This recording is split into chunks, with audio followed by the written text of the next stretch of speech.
building. We're in the building, live and alert on the north side of dirt. It is your man D-Real in the building. That over there is Theo B. From I Ain't Saying, I'm Just Saying. And this here is Friday Vibin. We vibing with it. Clearly, my man's over here is vibing with it. I'm the more chilled, laid back of the two. Cause I done did enough of that. My legs is yeah. I got 3 minutes for you. At that, I don't know what to tell you. So what you creeping on about tonight? What you creeping on about tonight, my man? Man, listen. First of all, blessed to be in a brand new place. You know what I'm saying? Oh yeah, I see that, man. Big ups to you, boy. Big ups to you. I see you. For right now, we living our origin kitchen silliness. You know, we back in the kitchen. Okay. All right. Hey, you know what I'm saying? Hey. Call it a retcon. Yeah, you did. There we go. Not to be confused with a recast. Yeah. Anyway, how things going with you, big bro? Grandfather, granddaddy, brand new grandpappy. Three times grand. Hey, you know what I'm saying? 3 times grand. You know what I'm saying? I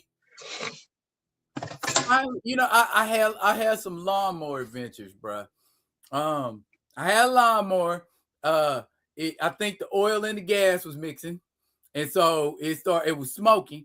So I pulled the filter off of it. I pulled the spark plug off of it, wiped the spark plug off. Spark plug had a little oil on it. Well, not oil, but like you could smell it, and it smelled like oil and gas. So only thing you could do in that situation is just let it bleed out. And and so I went through this process where I crank it, it'll smoke, it'll be cool, then it'll alarm, then it'll smoke, you know what I'm saying? It'll be a pool of oil, just had all kind of stuff going on. Long story short, I went and bought another lawnmower.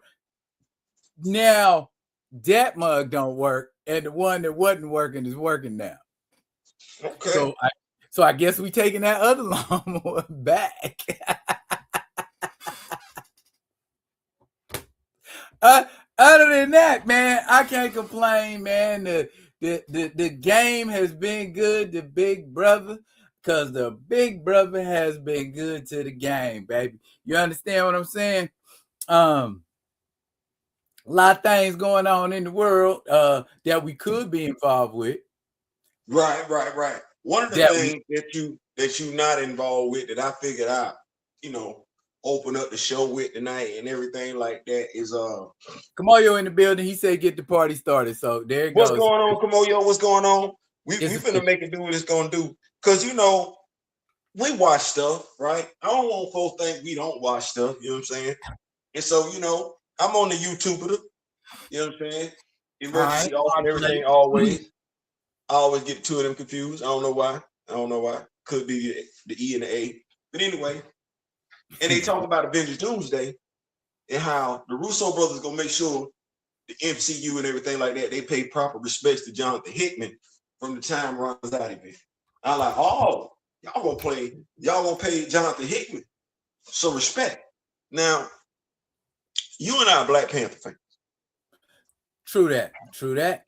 I don't know why I got to qualify this, but being a Black Panther fan means you're a Black Panther fan. As in you this Friday, we vibing, you fucking with all them Black Panthers. I fuck with all of them, right?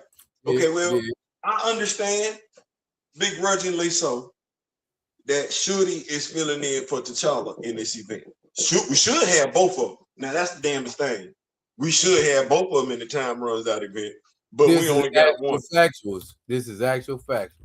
You dig what I'm saying? Crazy how we keep being put into this.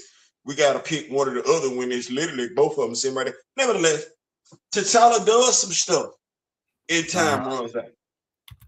He does. He does indeed. He does indeed. Now, if I'm looking at this and I'm like, okay, I'm a Black Panther fan, which means I fuck with all them Black Panthers, right? Then I'm looking for Shorty to do some shit that T'Challa would have did if he was in this damn movie, right?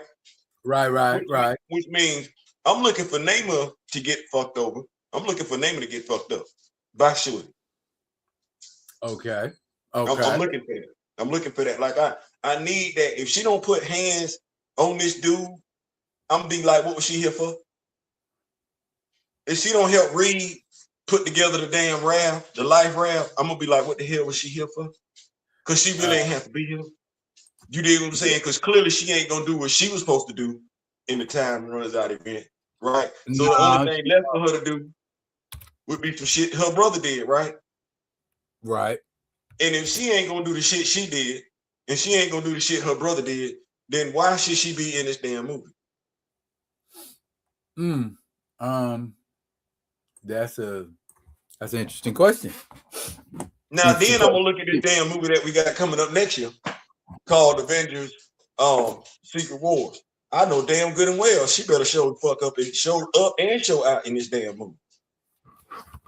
But and what if she don't? What if she don't, Theo? What's gonna happen? What's gonna happen if she don't? You know the damnest thing is I don't hear emergency awesome everything always talking about no significant roles for Shorty. They ain't even talking about M'Baku. Or maybe so I'm trying to figure out, like, because I'm a Black Panther fan, which means I fuck with all them Black Panthers. So they finna do my girl dirty, dog. They finna shortchange my girl. Yeah, they pretty much are going to. Yes. Yeah, they sure are. What did we not expect? A leopard? We don't expect leopards to show their spots. Ain't nobody fighting for a big dog, because you know we recast the child all day. You know what I'm saying? So it ain't even on. But dog, ain't nobody fighting for the queen, the princess regent. Ain't nobody saying, no, I know they're gonna wear y'all. She is bad enough. She ain't gonna wield no Infinity Gauntlet. She ain't even gonna wield Skybreaker. I don't hear no outcry about it. All I hear is it ain't fair. I mean, I hear it from a moviegoer standpoint. I don't hear it from a fan of the character Shuri standpoint. You see me walking around, big dog. She ain't even gonna use Skybreaker. Man, come on, man. Come on. It should. Like I said, it should not. I need them to stay the hell up out of Wakanda. Y'all, they effing up Wakanda. Just stay the hell up out of Wakanda. Don't use no. You know what? The MCU is off limits to damn Wakanda. That's what that is. You just stay the hell for. We should have known when they was posting pictures a few years ago that had turned Wakanda into a damn theme park. We should have known then. No, man, y'all got to get the hell on the fire. Well, did we know? Did we know and just try to deny? Yeah, you gonna have my damn girl up in the damn movie, and she ain't gonna do no Black Panther stuff. It's supposed to be a very long day for Tanaka Works' character. No more. Shuri's supposed to hurt that dude. She's supposed to pick up where she left off in the second Black Panther movie.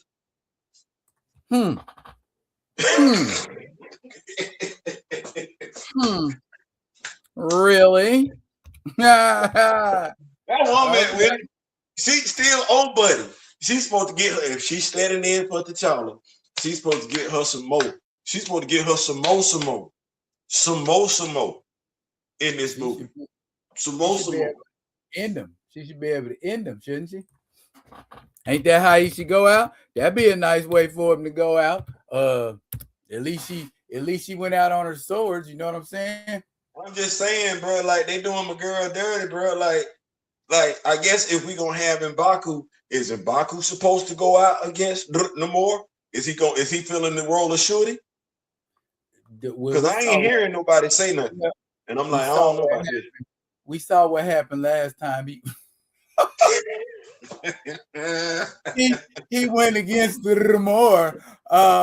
It didn't go so well for him. I would think he wants to tread lightly at this point. If he's supposed to check this, if he's supposed to be fulfilling the role of Shuri in this movie, low key he is supposed to go to sleep. He's supposed to go to sleep in that movie, big dog. Because that what happened to Shuri, he's supposed to go to sleep. Yeah. I mean, everybody supposed to go to sleep, ain't they? As a matter of fact, now watch this. You gonna pick up what I'm putting down when I say this. He's supposed to hand her back the throne of Wakanda. He's supposed to tell her, he's supposed to be like, he's supposed to be defending what's left of Wakanda. You know what I'm saying? From whatever Doom got going on.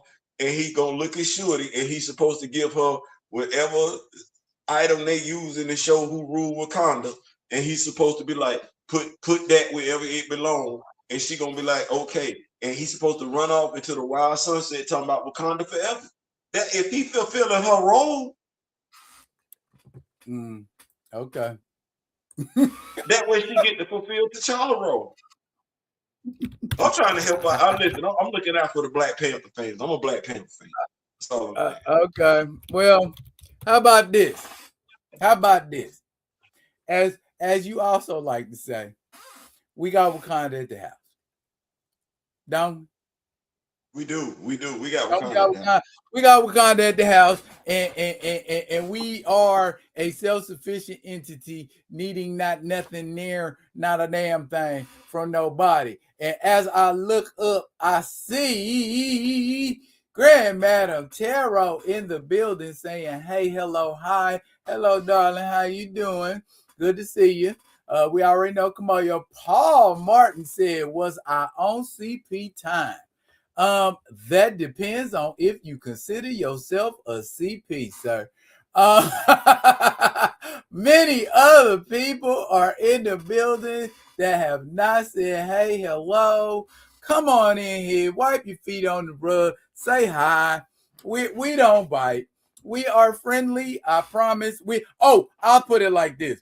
We are as friendly as you allow us to be. Watch this. D, you ready? We listen but we don't judge. Yeah. Yeah. I got to. You know what? I'm a bust into this topic like this, bro. And I just want to stir the pot, get everybody's gray matter going, right? Okay. I was watching a podcast yesterday about comic book character creation. The gentleman that was on said he does not feel that color is important when you are creating a character so much as the universe building is. The universe. What you say? Repeat that again. What's what now? Okay. The character itself, the particulars of the character as far as what they quote unquote look like is not important as the universe building, the world building around that character, which will dictate what that character is going to be anyway. So if I say I'm creating a character who lives in Detroit,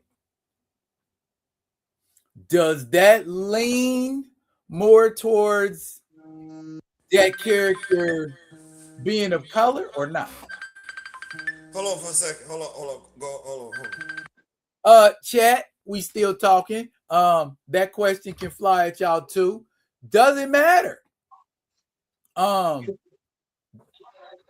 Yes, ma'am.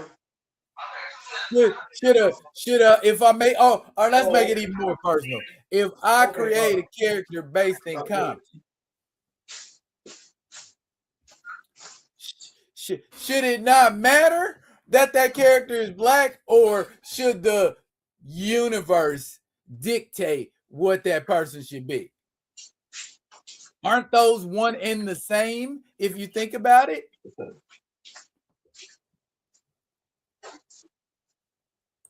Paul Martin said they only made him Latino, in reference to Namor, to undermine recasters and make us look divisive. I'm not usually into conspiracy theories, but you can't help but see it. I mean, I really sound like a prophet now. I'm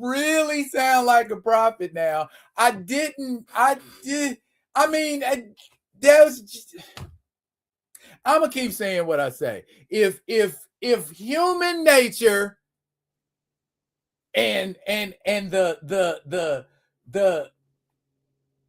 expansion and building of capitalism is all you need to prophesy what's gonna happen, then yeah, I can prophesy all day then. If that's what we're talking about, because it's more of a prediction than a prophecy. Is that the same thing? Is a prediction and a prophecy the same thing? I don't think so, because a prediction got a chance of not coming true. So I would say I would lean more to, but there ain't no name for a person who predicts things. What, Jimmy the Greek? I mean, you can't, you can't, you know. I would, you know what? I'm gonna go to the chat because y'all look fired up in here tonight. Yes, by all means, hit those doggone likes. Kamoya also feels that the origin of the character matters. The world building environment will dictate what the characters look like and how they behave, just like in real life. Okay, so Grand Madam, right there, what you're saying is it's up to the creator of said IP to decide. We already knew that. It's up to the creator to decide. But in deciding and knowing how the world of comics is, and the more I lean into the backside of comics and the people behind it, the more I learn that it's just as sus and shady in some areas as Hollywood. And I say that to say, if I make a black comic book character, I also have to bear in mind, while black people will probably like this character, the black people who do like comics, that dwindles it down more. Ain't no guarantee they're gonna buy it, and they aren't the only ones buying the comics. So does that make you a capitalist, or just discerning about patterns when it comes to consumers?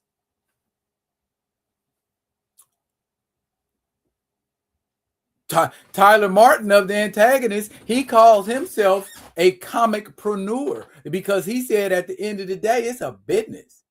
So who am I trying to appeal to? Am I trying to appeal to the people that like what I'm doing, or am I trying to appeal to the people who's spending money? All right. Anansi's in the building. Hello, sir. How you doing? And you seem to have an opinion. Anansi says, I think every writer knows exactly what race or ethnicity they want a character to be when they first start creating that character. That is very true. But very rarely do we consider, do I want this character to have mass appeal, or just do I want them to appeal to a demographic? Because there's a technique and there's a system to make them appeal to everybody. We know that, and that's something we can't do on our own. So,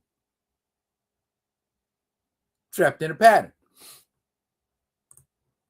I don't think any writer ever says, wow, that character I created is black. I had no idea that was going to happen. I hope you don't think that's what I was saying. No, that's not what I was saying, Anansi. If that's what you're thinking about. What I'm saying is, do they consider it? Yeah, I know if I want a black character, I'm gonna have a black character. I don't care what nobody say. If I want to have a black character, I'm gonna have a black character. So, all right, big dog. Yes, sir. What's up? I missed out on the question, man. I missed out on the question. Dang. Okay. Yeah. Okay. Well, we'll get back to you in a second. Nancy, you said Jerry Conway said he wanted Vixen to be an African woman. The creator of Jon Stewart wanted John to be an African man. Oh, you wasn't saying that's what I was saying. Okay, so all right, never mind. Thea. Yes, sir. All right. The question was, does the origin, the color, the ethnicity of a character matter when creating that character? When creating that character, do we consider it? So I don't know. In terms of consumers. Right. Well, in terms of consumer, I'm designing a character, right? I'm creating a character. I'm creating a character based on something. You know, it's not just an abstract idea Right. that comes Right. to mind. So in me creating a character, I'm going to create one of the things I'm creating with the character is how the character looks. Right. It just is what that is. And whether I realize it or not, the character's color, ethnicity, gender, yeah, that's gonna come into play when I'm creating a character. Okay. And everything else blossoms out from that. It all starts with the character. Like, I don't know how, I mean, maybe he is able to go backwards with it. Like, I'm gonna create the outside world first and then focus on the character. But in creating a character, and this is where people that do it don't keep it a buck. They try and act like it's a big mystery to folks that don't do it. No, when you create the character, you starting based on somebody, something. And one of the things that take place in you when you create that character is what that character looks like. And what that character looks like, yes, that's going to skin tone, hair texture, size, physique, gender. Man, never mind. Don't hurt yourself now. Simple question. Okay. So yeah, you know you want a black character when you create a black character, but do you want that black character to appeal to black people or to everybody? I want that black character to resonate as a black character, whatever that encompasses. I don't want somebody looking at that black character and coming away with this is just a cookie cutter character. No, I want you to know that this is a black character, African American character, African character, based on how this character moves and talks and everything like that, dresses. And so if that means that character resonates with black people, so be it. If that means that character resonates with white people who know black people, so be it. If that means that character comes across as woke to some folks who don't give two damns for a character like that, so be it. Because I'm gonna do the same thing with a white character. If I'm creating that character to be a European male, then I want that character to conduct themselves like a European male. Like, and if that means European males like that character, so be it. So it's about representation. Yeah. You know what I'm saying? Okay. We ain't gonna fake it. Okay. All right. Well, I guess that representation has to be fair versus it being appealing first. Just a thought. Grand Madam said the race of your character is going to be determined by your theme, environment, and development required to establish a specific character quality. That is true, because I could have a black character and that black character could be raised in Martha's Vineyard. And that would definitely affect the way he moves and operates in his world. If we wrote Paul Wall, the way we write the white kid growing up in an urban neighborhood is going to be different than the way we write the white kid growing up in a suburban neighborhood. True. It is what that is. But we always make a big deal about it. I mean, if it ain't that there's not enough of it, is we don't like the quality of what's out there? Is it just our nature to not be satisfied? Do we ever sit down and say, I like this, I'm gonna roll with this for a while, I like everything that's going on with it, it appeals to me, I'm good with it? You know what? The perfect example of what you just said was Brian Hill's Ultimate Black Panther. Okay. It was all right. Okay. He kicked a lot. You had people getting upset. He kicked a lot of people in the face. I did get that out of it. He kicked the whole hell he did. Like, if you was upset that T'Challa wasn't whooping ass, you got to see him whoop a lot of ass in this. I seen him kick at least 6 different people dead in their face.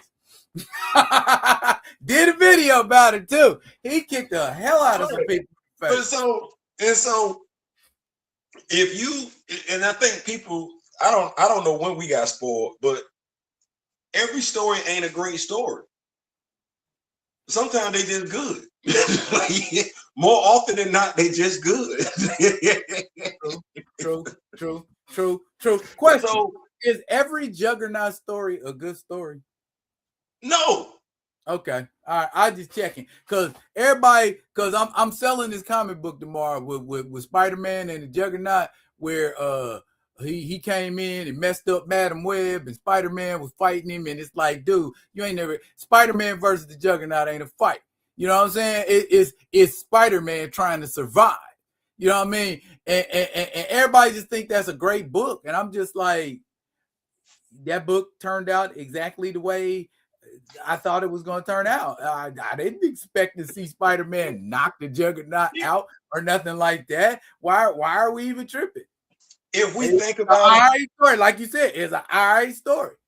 If we think about it, if we being a one Honda with ourselves, most of the stories that we've come across as comic book fans were all right. Like, folks get hype about Secret Wars and the first one, and folks can feel how they want to feel. And it's all right. It had its highs, it had its lows, but that wasn't Crisis on Infinite Earth. It wasn't that. It was not that. Outsold it though. Huh? Outsold it though. Hey, you know what? That's cool. That's cool. I ain't even gonna argue that, but from reading it, it wasn't a better story than Crisis on Infinite Earth. It wasn't. And I would challenge anybody that went to go read it. If you read it, you like, yeah, you kind of got a point. But why was it not better? I'll take that challenge. To me, okay, so Crisis on Infinite Earths, I don't think I really give two damns why it started. The Beyonder's costume was, I don't know what we was going for with the Beyonder. I don't know whether we was trying for Prince, Michael Jackson, Elvis Presley. I don't know what we had going on with that. You never saw the Beyonder in the first Secret Wars. The dude with the white? That was Secret Wars 2.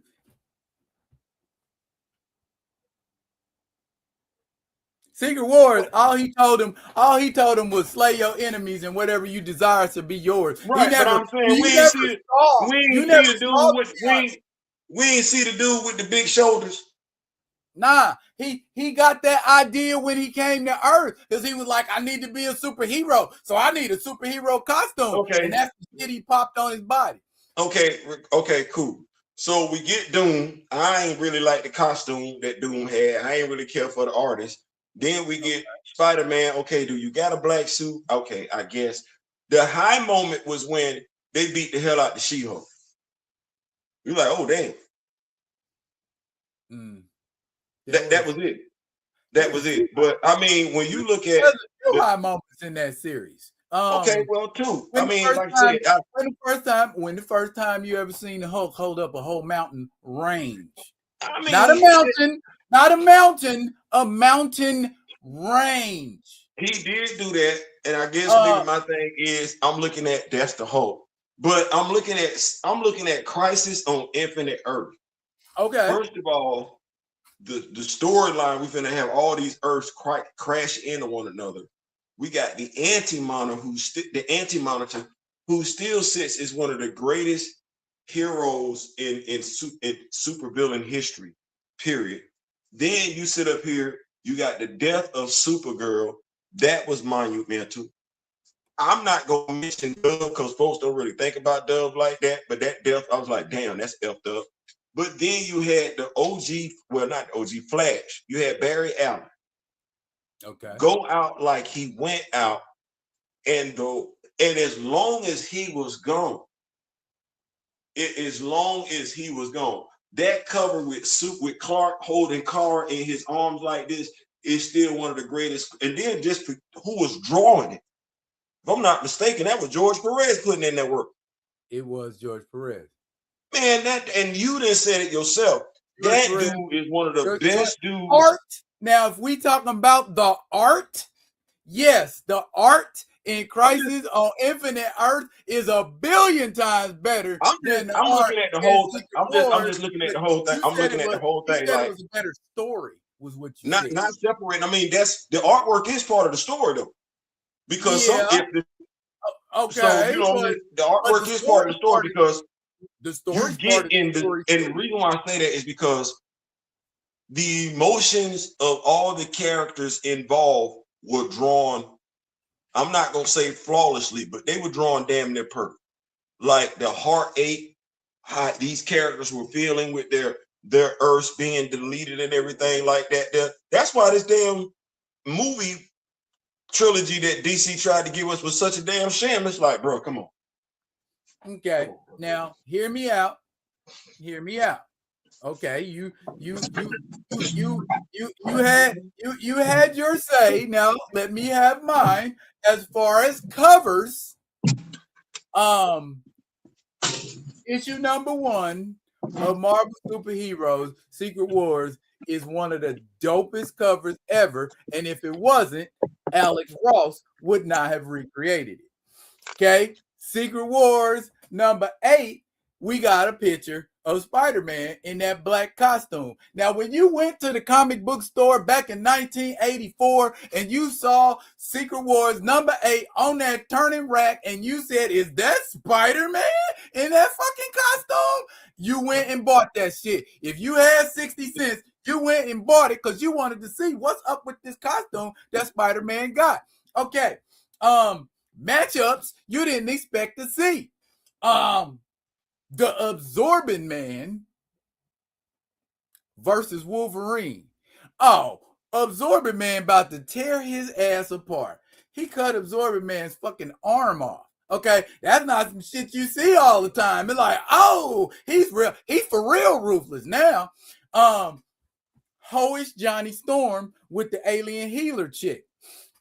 Peter Rasputin later on trying to be hoish with the lady healing chick. That was a whole storyline right in this little 12-issue maxi series. I'm like, damn, they got it popping off in here. Okay, issue number 3, Spider-Man. All right, this was before Spider-Man got ridiculous. Now, when Spider-Man kicked the X-Men's ass and ran away in issue number 3, that's more believable than him beating up Fire-Lord. Okay, that's way more believable because he used his agility, he used his spider sense, and he used his fucking webbing. Now that I can see you doing, but pummeling a Herald of Galactus into unconsciousness, that's complete and total bullshit. Writer's fucking armor, okay? And ultimately, up until that point, we had never seen Dr. Doom seize that level of power before. He came close. Now, he done came up and built the apparatus where he could sap the Silver Surfer and use the power cosmic. But up until that point, he didn't go, multiversal level, and he did that, and and then his face was healed. Come on, man, some shit was happening in Secret Wars. A lot of shit was happening, and like you said, She-Hulk getting pummeled, getting her ass beat by the Wrecking Crew and Dr. Octopus and Titanium, and they all just dog piled on her, and then after they were done, threw her threw her out the vehicle and drove off. I'm like, don't they do that down in Nicaragua, in Bolivia? Here's the thing. I don't disagree with anything that you're saying, and I think that's one of the things that I've learned on this journey that I'm on right now. Like, you don't have to disagree with somebody that have a different preference. You know what I'm saying? Like, all that you said was true, and I would be remiss to act like it wasn't. But it was just something about seeing what those heroes went through, like the way you describe those things. Like, I was a Hawk and Dove fan, and so to see how Don went out, I was like, man, damn. I was like, you had heroes getting blindsided, from shadow demons trying to, save folks. You know what I'm saying? It's like, man, that just stood out to me, like, because you think about me and your age and everything, first to even get all those heroes coming together, because we knew DC, we knew Charleston, you know what I'm saying? So we sitting up here to getting to see Charleston heroes combined with DC heroes. Like, I think that's one of the few times we've seen Captain Atom actually look like he looked when he was in Charleston comics. You feel what I'm saying? So those things just stood out, and the way that story was put together, you didn't know, I forget the young lady's name, but that she was gonna turn on the monitor, and bam, she just out of left field just stabbed my dog in the back. I'm like, Harbinger, like they was pulling on all the emotional heartstrings. Like, it wasn't just an action story. It was a story about loss. It was a story about sacrifice to me, right? And I'm like, y'all are literally doing everything y'all can to combine all these worlds. And we got one universe out of it. Wally became the Flash. Superman got rebooted, I think. What's our writer's name and everything like that from John Byrne. John Byrne, Superman, John Byrne, John Byrne did, John Byrne did Superman. Marv Wolfman and George Perez did Wonder Woman, and they let Batman's comic continue. They just started him back up. Hey, and like, we ain't starting. Fuck that. Yeah, the Detective Comics ain't stopping. We just gonna keep going. Batman ain't stopping. We still going. Same number. And just kept on. I'm like, Batman don't get reboot, dog. Batman survived freaking multiversal changes and shit. We ain't starting at one. Fuck y'all. No. I just did a video today, and I was like, why T'Challa can't get what Bruce get? Because he ain't got DC Comics behind him. It jump ship, bruh. Maybe it'll work for you. It worked. It worked for Shazam. My dog can't even get a love. My dog can't even get a love interest. You feel what I'm saying? Bruce keep him a baddie. Bruce got a son from arguably one of the baddest baddies out there. Like, man, come on, man. That's cheating. You cheating, dog. Mario said Secret Wars was to sell toys ultimately. Crisis didn't do that, though. Crisis was redefining a genre. Okay, I wouldn't so much use the word redefine as I would cleaning that motherfucker up, because it was so damn convoluted and confusing, which is, I don't understand why Paul Martin, like, it didn't confuse me at all. Well, I mean, you was deep in it like that, Paul Martin, so that's why it did confuse you. But I know it was Earth 1, 2, 3 and S and X. That's far as mine went. I know it was more than that, but that's far as mine went. I dared not go any deeper. They needed to wipe out some of them fucking worlds. They needed to bring them all together and make one world that makes fucking sense. They needed to do that. That's what that was. Make no mistake. You know what? Here's the funniest part. They did all that and still fucked it up.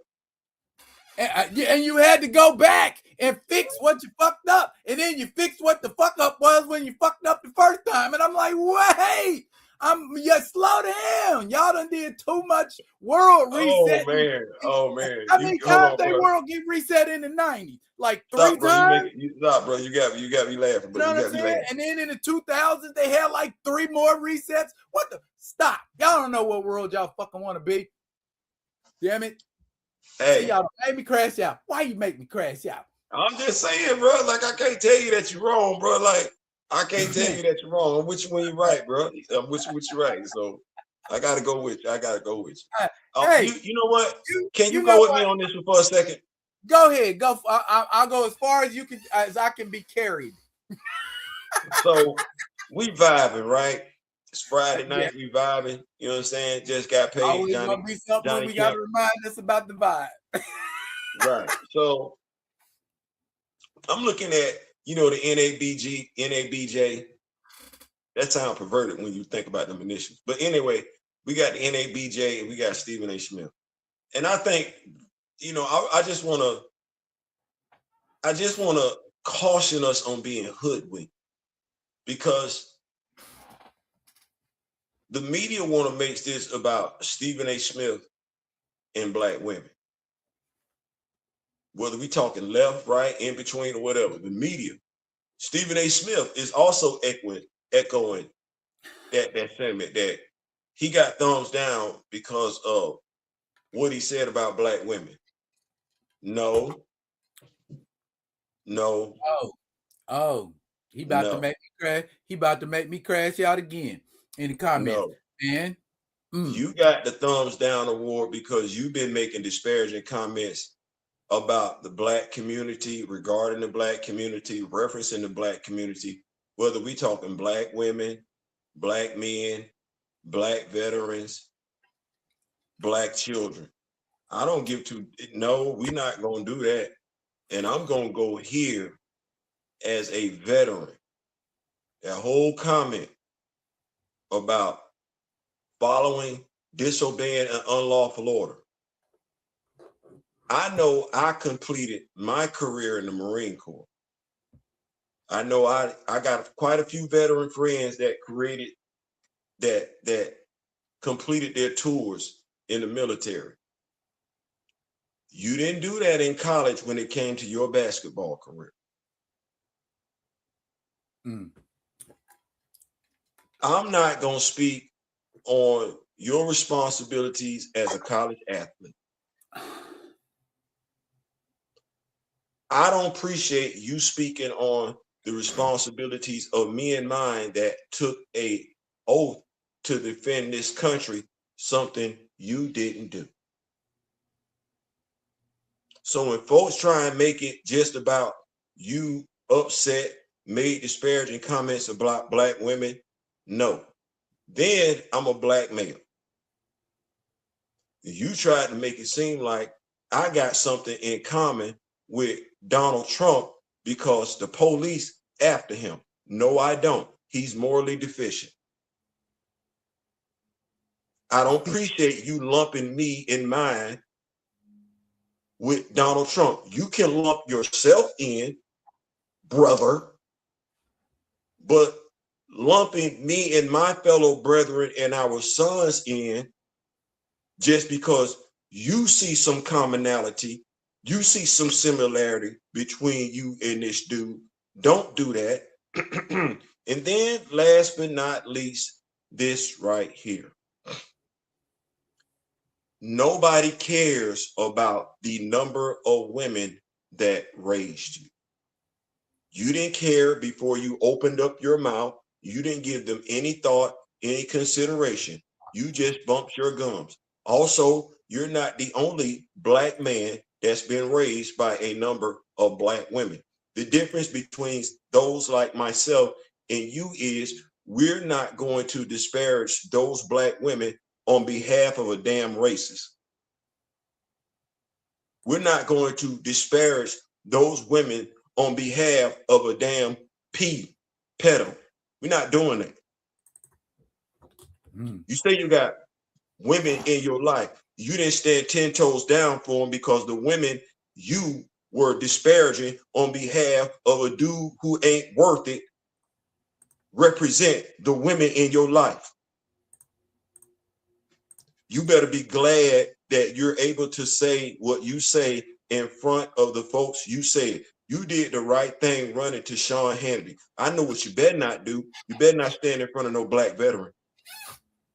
That's what you better not do, because you're going to get asked. Like my brother said last night, the talcum powder will be on full deck. I will ask you to repeat certain comments and you will wind up getting it. And we can make it do what it do right then, right there.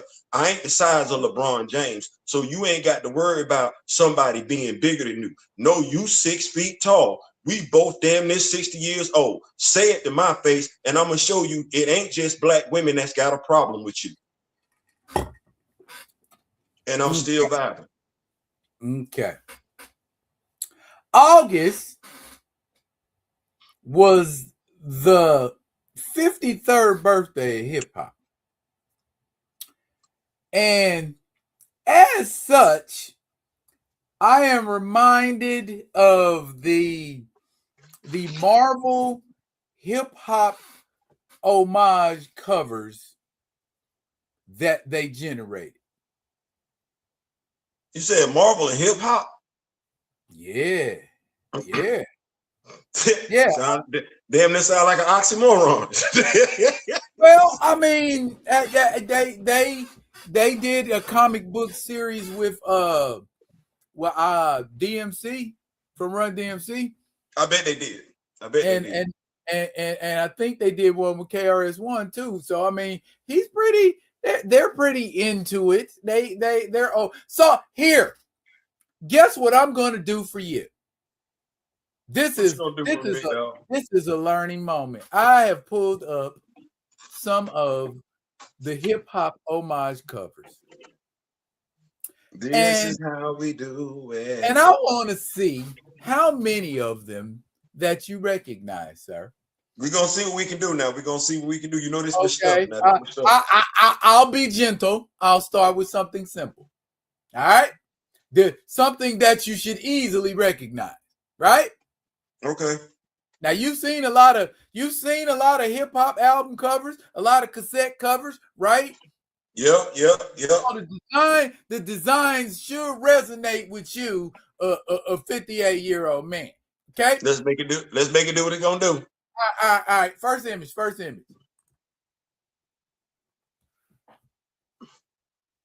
Oh, that's a Run DMC cover. Okay. What Run DMC cover is that? Damn, I gotta do all that too. I'm kind of high right now. Damn, you okay, I'll help you out. I'm the king of rock. There is none high.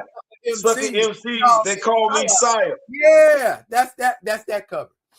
Okay. I'm the king of Okay. We're gonna stay in that same era. You ready? Yep. Number 2. Oh yeah, that's LL Cool J bad.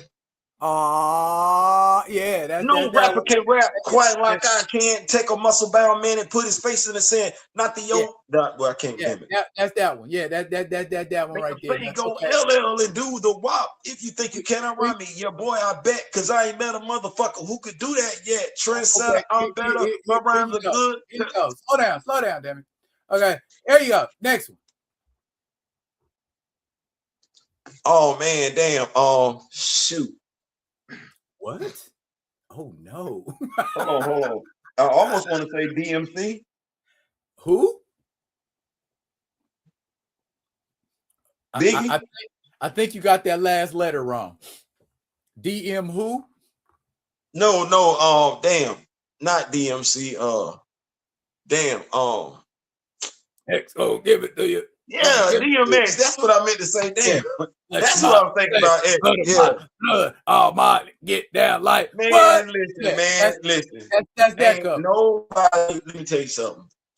When X came out, man, I want to say, man, like, and all them cats was going hard. Then X was going hard. Jay-Z had just dropped the Blueprint. Man, ain't what nothing. I want to say, what we talking like early 2000s?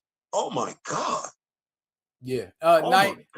He had 2 back-to-back multi-platinum albums. Had nobody done that. Okay. Let's I'm gonna stay right around that same era. Next one. You ready? Yeah.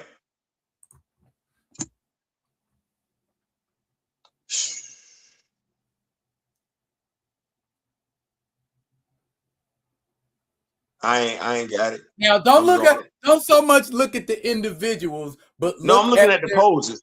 I'm looking at the poses. And look at the title of the album.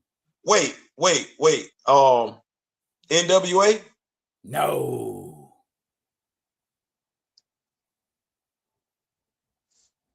Need a hint? Yeah, I need a hint on that one. Must I say it again? I said it before. Move out the way when I'm coming through the door. Me, heavy, I'm light as a rock. Guys light, and even some of the girls clot. Step back, this ain't no type of party. No reply if you ain't somebody. MC Light, light as a rock. You know what? Yeah, I went. Yeah. I was gonna struggle with that one.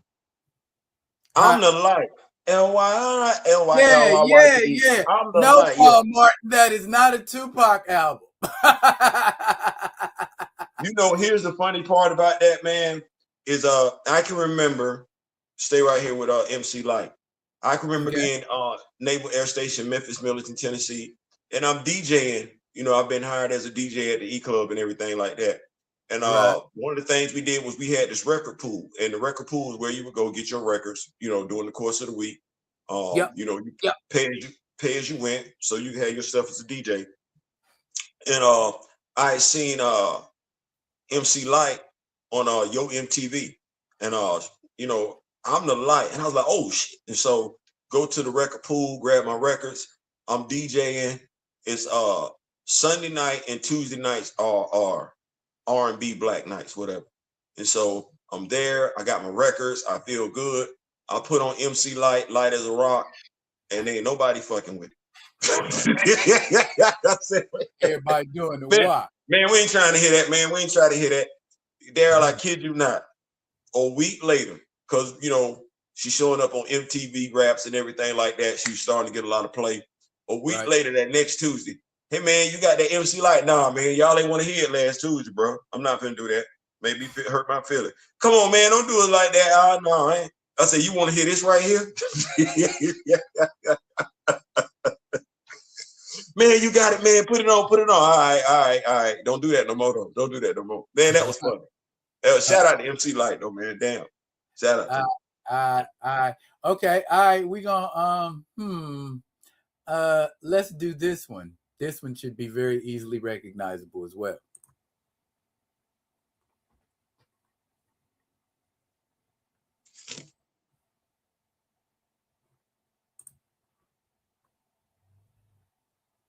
Oh, by the way, Kamoyo, her dancers are from Alaska. They went to the high school right up the street here. Yep.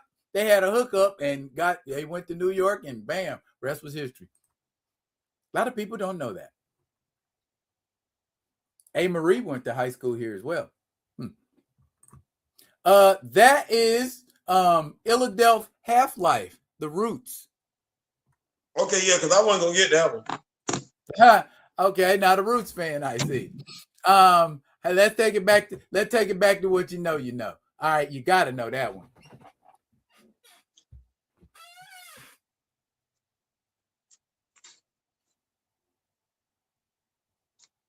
You say I gotta know it?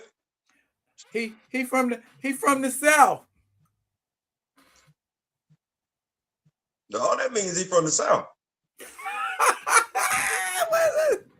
Oh, so you didn't yes, Kamoyo, Mel and Kenny, yes. Leg 1 and leg 2. Oh, well, I wasn't gonna get that one then. I was responding to Kamoyo. That there is Bun B's album. Trill. Yeah, I wasn't gonna get that. Oh, so you ain't a Bun B fan? My goodness. Okay. All right. No, I ain't say that. I just said I wasn't gonna get that. Now, Bun, don't listen to that.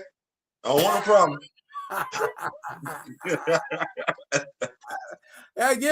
Give me some Trill burgers, man. What about that? That should be obvious.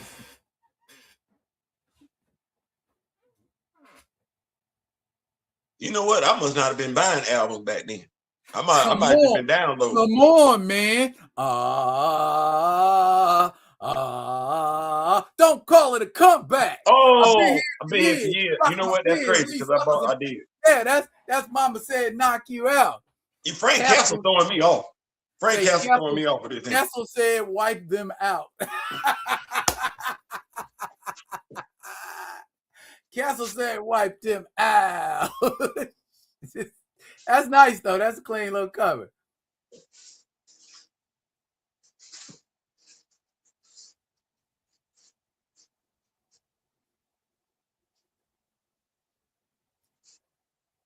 He said, no Bun B. Theo, move up north right now.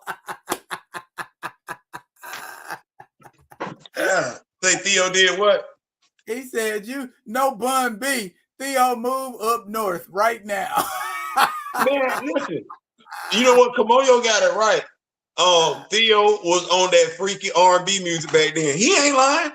He ain't telling not one lie. That's what I was. I ain't lying. We was all on the freaky black music. No. You know what? You know what? He right though. He right though. He right. Like you might have been on it. Okay. Don't say nothing. I ain't saying you wasn't on it. Don't say nothing you regret now. No, what I'm saying is, I'm not saying you wasn't on it. I'm not saying you wasn't on it. I'm not saying I would never say that you wasn't on it, right? But he's right with the statement that he made. Like, okay. But I bet you recognize this one. That's LL Cool J too, ain't it? Oh, Theo. Look at the pose. What album? What multi-platinum album is that?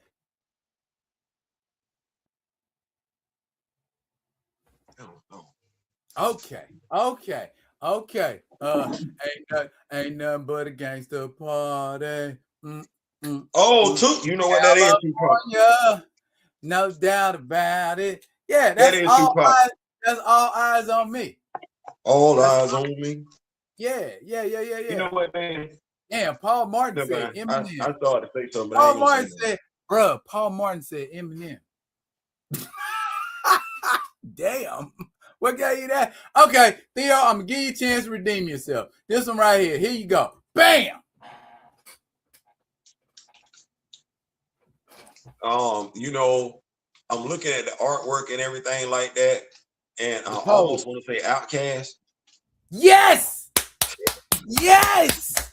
Yeah, I knew you wasn't gonna let me down. Yeah, baby. Hush that fuzz. Everybody move to the back of the bus. Do you want to romp and stomp with us? We the type of people make that club get crud. Hey, that was my shit all day. How about that one right there? Oh man, yeah, I know what. Yeah. That was the Damn, I know Foxy Brown was in that one, and Nas was in it. And, yes. What's my dog's name? Nas, Mace. No, not Mace. Not Nas and Mace. Nas, Foxy Brown, and AZ. Yeah, AZ. You know what? Because it's Nas and AZ, it just sounds too damn close. Didn't nobody really pay attention to Nature. Yeah. But I remember they should have been better than what they was. And Dr. Dre producing them. I don't see how that shit failed. Somebody just didn't want that shit to be successful. That's all that was. What about this one? Oh yeah, Super Duper Fly. All right, that's my I can't stand the rain. That's right. In my window. Yes, I can't stand the rain. And no, you didn't know one, Paul Martin. That wasn't the Fugees. I have the one that's the homage to the Fugees, but that wasn't it. That was Firm Biz. Oh, how about this one? No, you know this one. Let me see where we at.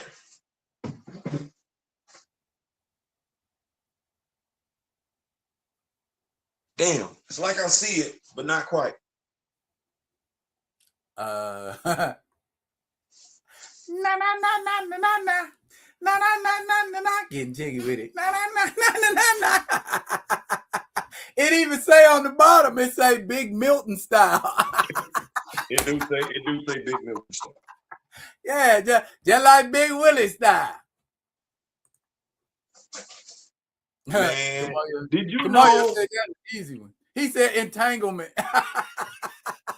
Our boy Kid just dropped a new single. Who? Kid. From Kid and Play? Just dropped a new single called Tin Man. And if I'm not mistaken, that's got to be the second single he done dropped in like 3 months. And his Kid? Yes, I would like to. What is Kid doing? Is he rapping? He rapping. So Kid back rapping? Kid is back rapping. Yep. But he ain't got the high top fade no more. No, but he got a fade though. He got a fade. It just ain't up there. Just a regular fade. Yeah. His delivery. Because I want to make sure I say this right. It's dated. It's what? It's dated. Okay. He don't rap like cats rap today. And like cats today rap so great. No, I'm not that. Now that I'm not gonna say. That's what I'm not gonna say. But what I will say, there's a difference between him and Kendrick.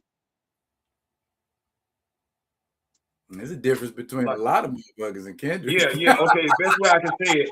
Remember when Grandmaster Flash came back out and he said, "Man, I'm gonna come out and drop a diss track." You mean Melly Mel? Melly Mel, yeah. And he came out and he sounded like damn dog. So you ain't been keeping up with the times? Not at all. You know, a couple of guys have came out and dropped stuff. Now, I didn't say Chris sounded bad. I didn't say Chris sounded bad. I said he sounded dated. And he sounds nowhere near Mel. You feel what I'm saying? Like I don't even want to compare them, but when I say he sounds dated, it's like, and it's not a disrespect. It's if we listen to Rakim rap. Rakim rap like Rakim. He also recently dropped an album. Yeah. You know, and I don't know whether it's because his style, his flow is timeless. You know what I'm saying? Certain rappers, their flow is timeless. You know, it transcends time. Right. So I don't want to say that. It didn't sound bad. It's just you could tell he was coming from a different era. Because he was like bop, bop, bop, bop, bop, bop, bop, bop, bop, bop, bop, bop, bop, bop, bop, bop, bop. I'm like, okay, you could understand everything he was saying and everything like that. His flow was like, I'm finna go ahead and tell y'all about this shit. Y'all sit down, y'all shut up, and y'all listen. Like I'm serious with this thing. I'm like, okay, Chris, Tin Man, all right, I see it. Me and you would fuck with it, and that's probably who he released it for. Me and you. Yes, that is who he released it for. I seen earlier in the chat, Paul Martin and yourself saying that y'all are more R&B heads. So can we get to this top 50 R&B list? I'm in the army. I'm not, hey, don't threaten me with no good time.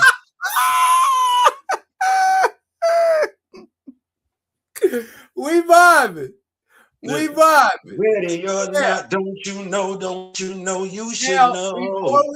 Before we start vibing, I just want everybody to know. You got to know it, baby.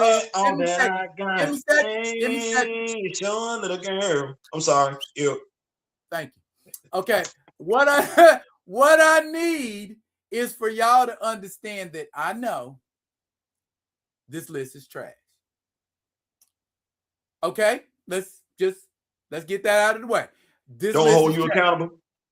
You don't hold no, you accountable for the bad I'm list. letting you know right now when I start going through these songs that most of this shit, when y'all saying it's trash, I agree with you. You're not gonna get no argument. I say about 98% of this list is no, you ain't gonna get no argument from me. If I'm being honest, the top 10, they can be top 10, but I don't like the order that they're in. Fair. That's fair. So if y'all want to, we can skip 11 through 50 and just deal with that top 10 and say what we think is the greatest all time. We can do it like that, because I can tell you right now, y'all ain't gonna like none of that shit. They got listed 20, 30, and I had a fucking Kalani on the greatest of all time list. How is she on a greatest of all time list? How is Frank Ocean on a fucking greatest all time list? Yeah, don't do that.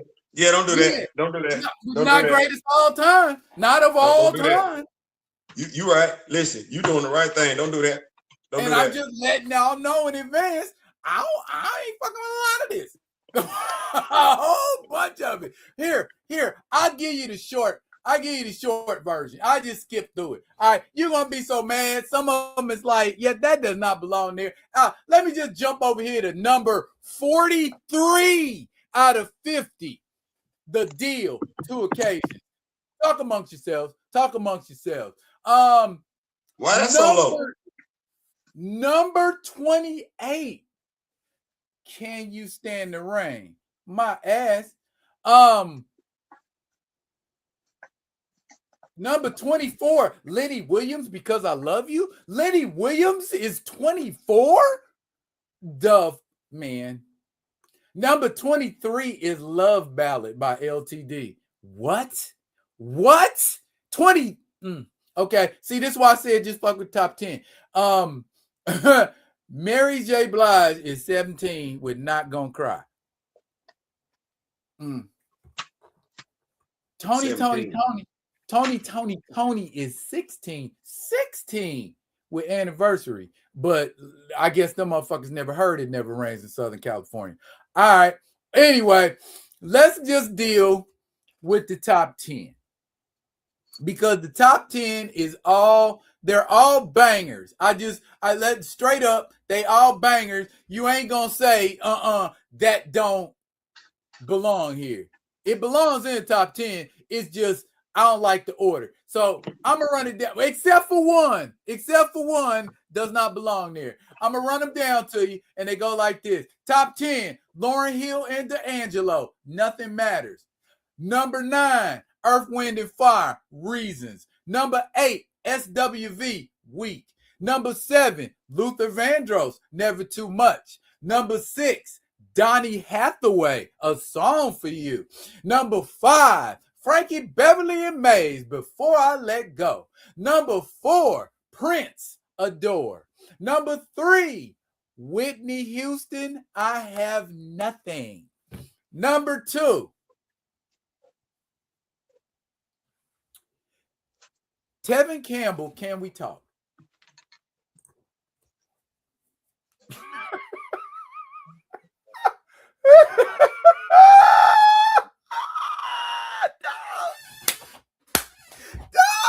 I fell out, bruh. I fell the entire fuck out. I'm like, oh, you was going good. I mean, I could roll. I'm like, but it's still, I ain't got too much of an argument being in the top 10, but then you got the 2. You telling me? I can't necessarily say for me, that's my favorite Tevin Campbell song. But you telling me, Can We Talk is better than I Have Nothing. It's better than that. See, I would have went here. I just want to be alone with you, and there's nothing else I'd rather do. before I choose that one. Well, I'm talking about what's in the top 10. So I'm just saying, Tevin, like round and round. Tevin Campbell is better than reasons. The reasons of that we're here. Tevin Campbell's better than that. Tevin Campbell's better than never too much, never too much, never too much. Tevin Campbell. We talking about Tevin Campbell. Tevin Campbell is better than all of them artists I named. Hold on. What was the song? Because I don't even think that's the song they chose for the Tevin Campbell challenge. Tevin Campbell got this Round and Round. What else? Can we talk for a minute? Can we talk for a minute? Girl, I want to know your name. No, I'm not putting that over Reasons. I'm not putting that over Reasons. Now, here and see people asking me questions like, did Alexander O'Neal make the list? Hell no, Sunday, Alexander O'Neal did not make the list. Friday, You want me Saturday, to tell you some more people who did not make the list? Isaac Hayes did not make the list. Barry White did not make the list. Curtis Mayfield did not make the list. Cameo did not make the list. Confunction did not make the list. Warm night, later, Angela Winbush. No Angela Winbush song made the list. This list was made by white interns. That's my theory. That's my theory, and I'm sticking to it because it's too freaking random and all over the place. And you got trash ass people next to all-time greats. Not that anybody trash, but you don't deserve no all-time. You don't deserve to be next to Stevie Wonder. You don't deserve to be I just called to say I can think of a million people that deserve to be between Whitney Houston and Stevie Wonder. Tevin Campbell don't even come into my mind.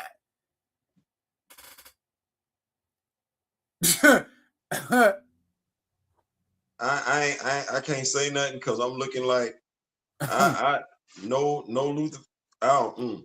No Sunday, Monday, Tuesday, Wednesday, Thursday, Friday, Saturday love. It's a bunch of songs that hey, no SOS band in the top 50. No Bobby Brown. That's crazy. Well, no, that don't count Bobby Brown because Bobby Brown wasn't with it when they did Can't You Stand the Rain. Kamoyo said true. Ain't no truth. Ain't no S. Well, you gave me SWV. We ain't got no one. I ain't got no 112. Bruh, I tell you something that people ain't even noticed that is just a fucking crime. Michael Jackson, the king of pop, is not in the top 10. I know you fucking lying. Say it again. Okay. I know you fucking lying. That ain't no way. And they got Michael Jackson down on like number 30 something with Heaven Can Wait. I'm like, are you fucking crazy? Off the Wall, She's Out of My Life, Thriller, Human Nature, and you chose Heaven Can Wait. I didn't even get her for Dirty Diana. I'm like, damn. So tonight, we're gonna leave that 95 up on the shelf. That list is trash. And we do not acknowledge. I do like Stevie Wonder being on top so of that bad list. at all. You live it off the wall. Life ain't so bad. Live it off the wall. Come on, live your life. That list gets 2 middle fingers. Is what it gets from me. I'm like, it's just all over the place, man. The Groove Theory is 49. Now, I like Groove Theory. I rock with Groove Theory. Now, There's a bunch of people from if you was gonna put Groove Theory at number 49, Coffee Brown should have made the list. True.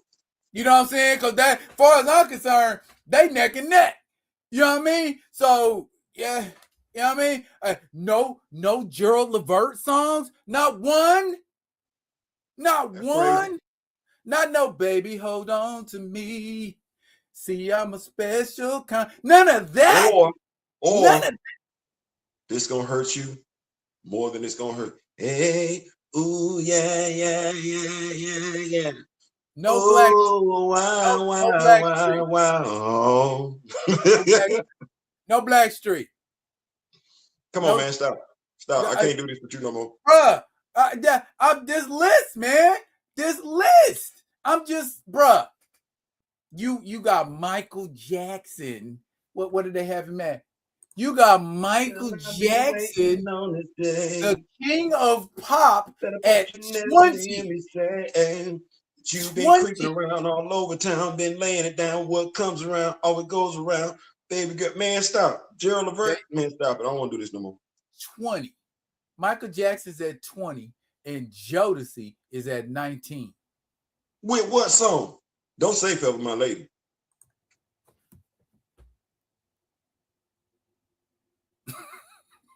I demand a recount. You said I don't demand say a recount. You said don't say it. I demand a recount. Ain't no way. Cause you're having my baby. And it means so much to Madam, me. They got Mary J on the list, but Mary J ain't getting no love off the list. Mary J is number 17 with Not Gonna Cry. Not Gonna Cry. Not Gonna Cry. Mary J Blige. You was gonna put Mary J Blige either that, I'm going down, or Never Wanna Be Without You, baby. Yep. That either that, or Sunday, a friend of mine. Tuesday, we played a game. Wednesday, they tripping. No Paul Martin. No Paul Martin. Rick James is not on the list. They tripping. I ain't got no super freak on the list. They ain't got no nothing freak on the list. That's great. Lonnie up in here. What's up, Lo? He said, Hugh, who curated this list? Lonnie, it is my belief that it was a bunch of white interns at Essence Magazine, or a bunch of black kids who did never listen to R&B until they got Spotify. We know who wasn't making that list. So yeah, I get people who know R&B music. It was not there because, or maybe somebody mama came in there and was like, "You better put Stevie Wonder at the top of that list," because that's what it looks like. You know what I'm saying? The top 10 is like, I could rearrange that and still wouldn't nobody be mad. Okay, you got Prince, you got Adore at number 4. Adore, not Purple Rain, not Let's Go Crazy. Let's Go Crazy.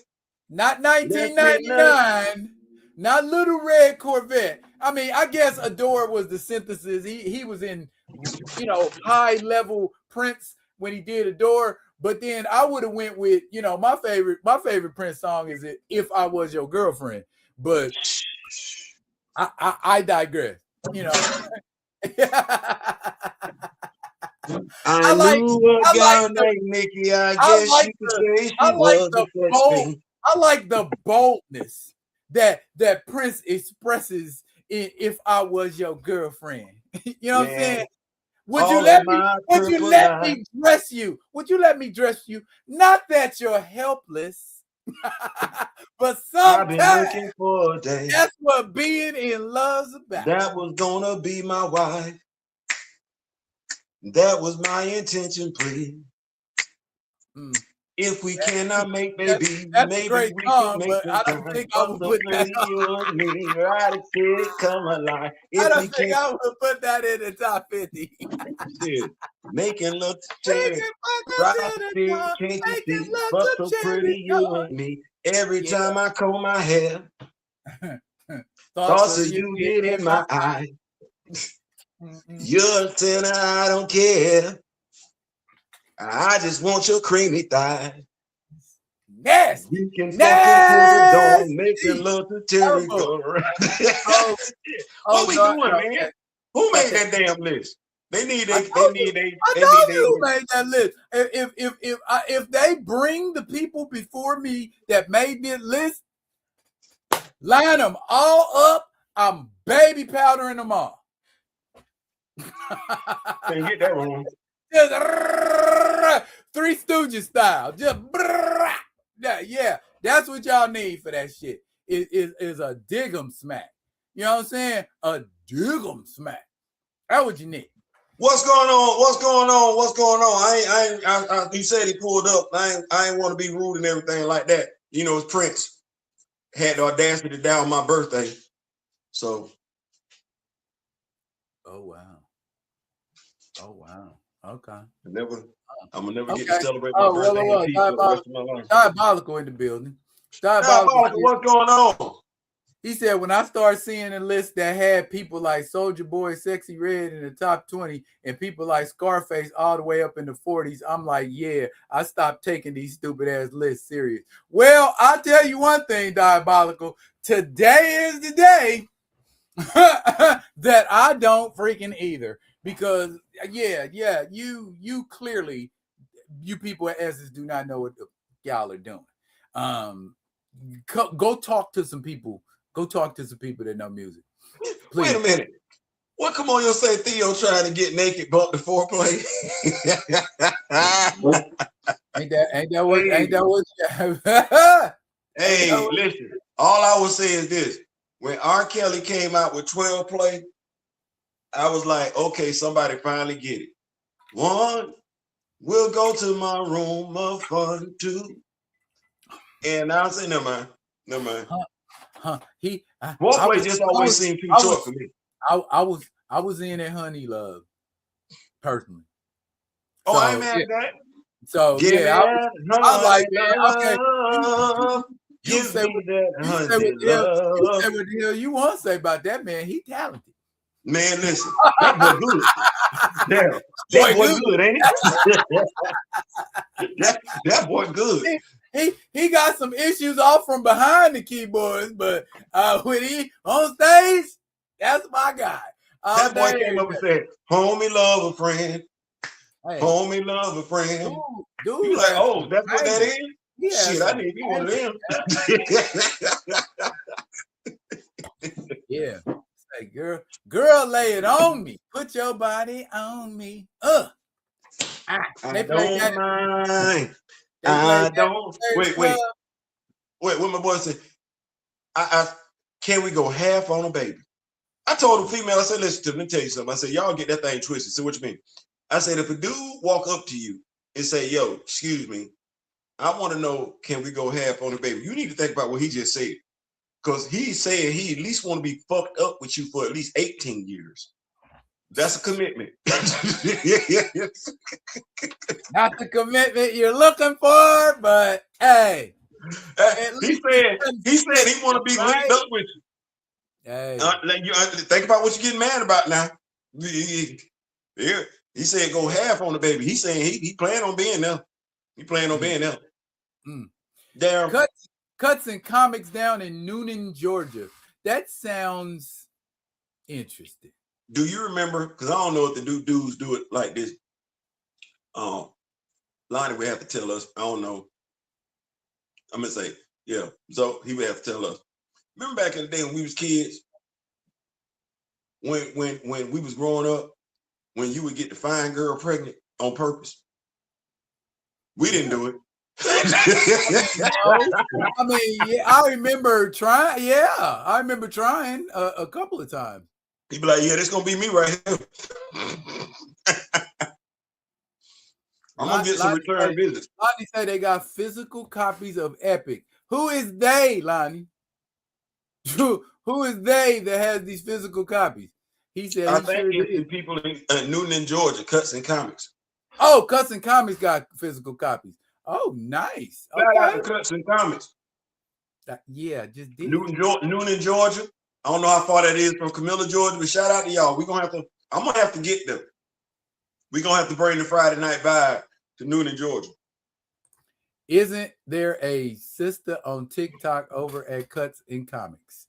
Well, that be your lane, Theo. If we gonna link up with Cuts and Comics and they on TikTok, that'd be an easy thing to do. We're somebody now.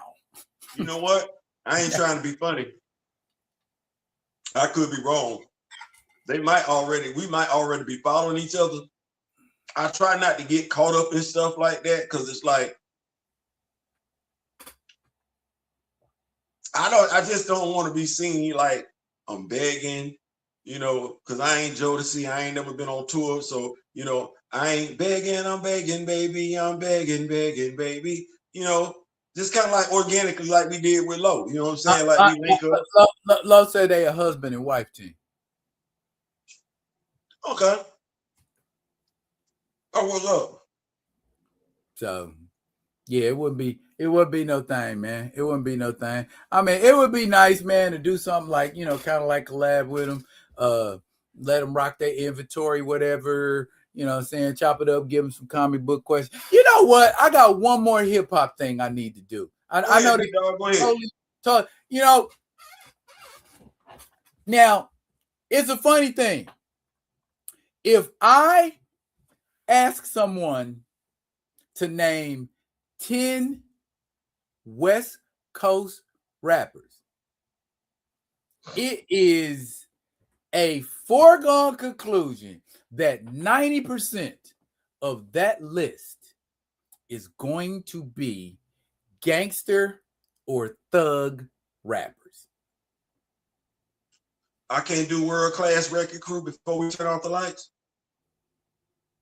I do you one better than that. I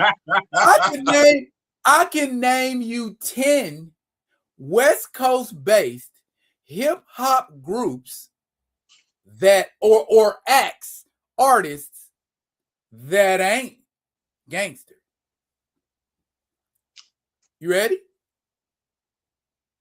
Go ahead. Okay. NC Hammer. Number one with a bullet. Digital Underground. Black Alicious. Souls of Mischief. Jurassic 5. Dilated Peoples. Farside. Ahmad. See, it's getting down to the get down. Pigeon John. And T-Bone. There's 10. I got BNGB. Okay. Oaktown 357.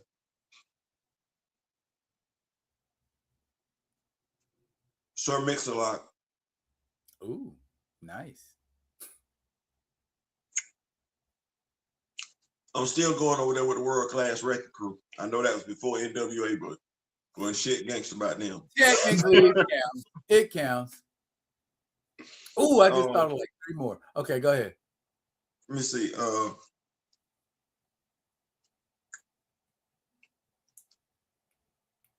I got one for you. Go ahead.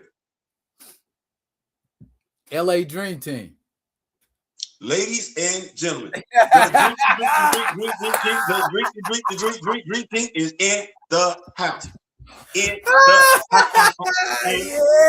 boy. Yes, we're here. The Dream Team is here. Yes, we're here. The Dream Team is here. See, you know what? I didn't know they was on the West Coast because I'm in Camilla, Georgia at the time, right? LA Dream Team? Bro, I wasn't thinking. Don't do that. Don't do that. Don't do that. What he say? He said, Juicy got you crazy. Yes, sir. Cold, Juicy cold got you going bad. crazy. Cold going Pump it. Got you crazy. Got you crazy. Got you juicy. Hey, I was in the Bay, man. Terrible T was trying to holler. You never mind. You But married. before they got big. It was before they got big. You're a happily married man now. You know what I'm saying? Yeah, that's what I'm saying. That's what I'm saying. God working the That long spirit time way, ago. That long time ago. Long. We're gonna leave that right there. We ain't because just Mrs. birthday. We ain't even gonna talk about it because I don't even want you to get in trouble. I don't. And Lonnie just gave you nothing. JJ Fat. Yeah. JJ, that's who I couldn't remember.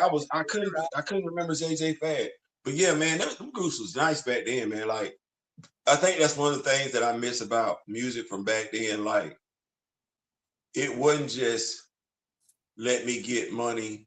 I got all the guns. Right. Let me fuck a woman. Right. Like, right. It was different, man. And you could have a party. Like, even to this day, one of the best rap songs ever has little to no profanity in it.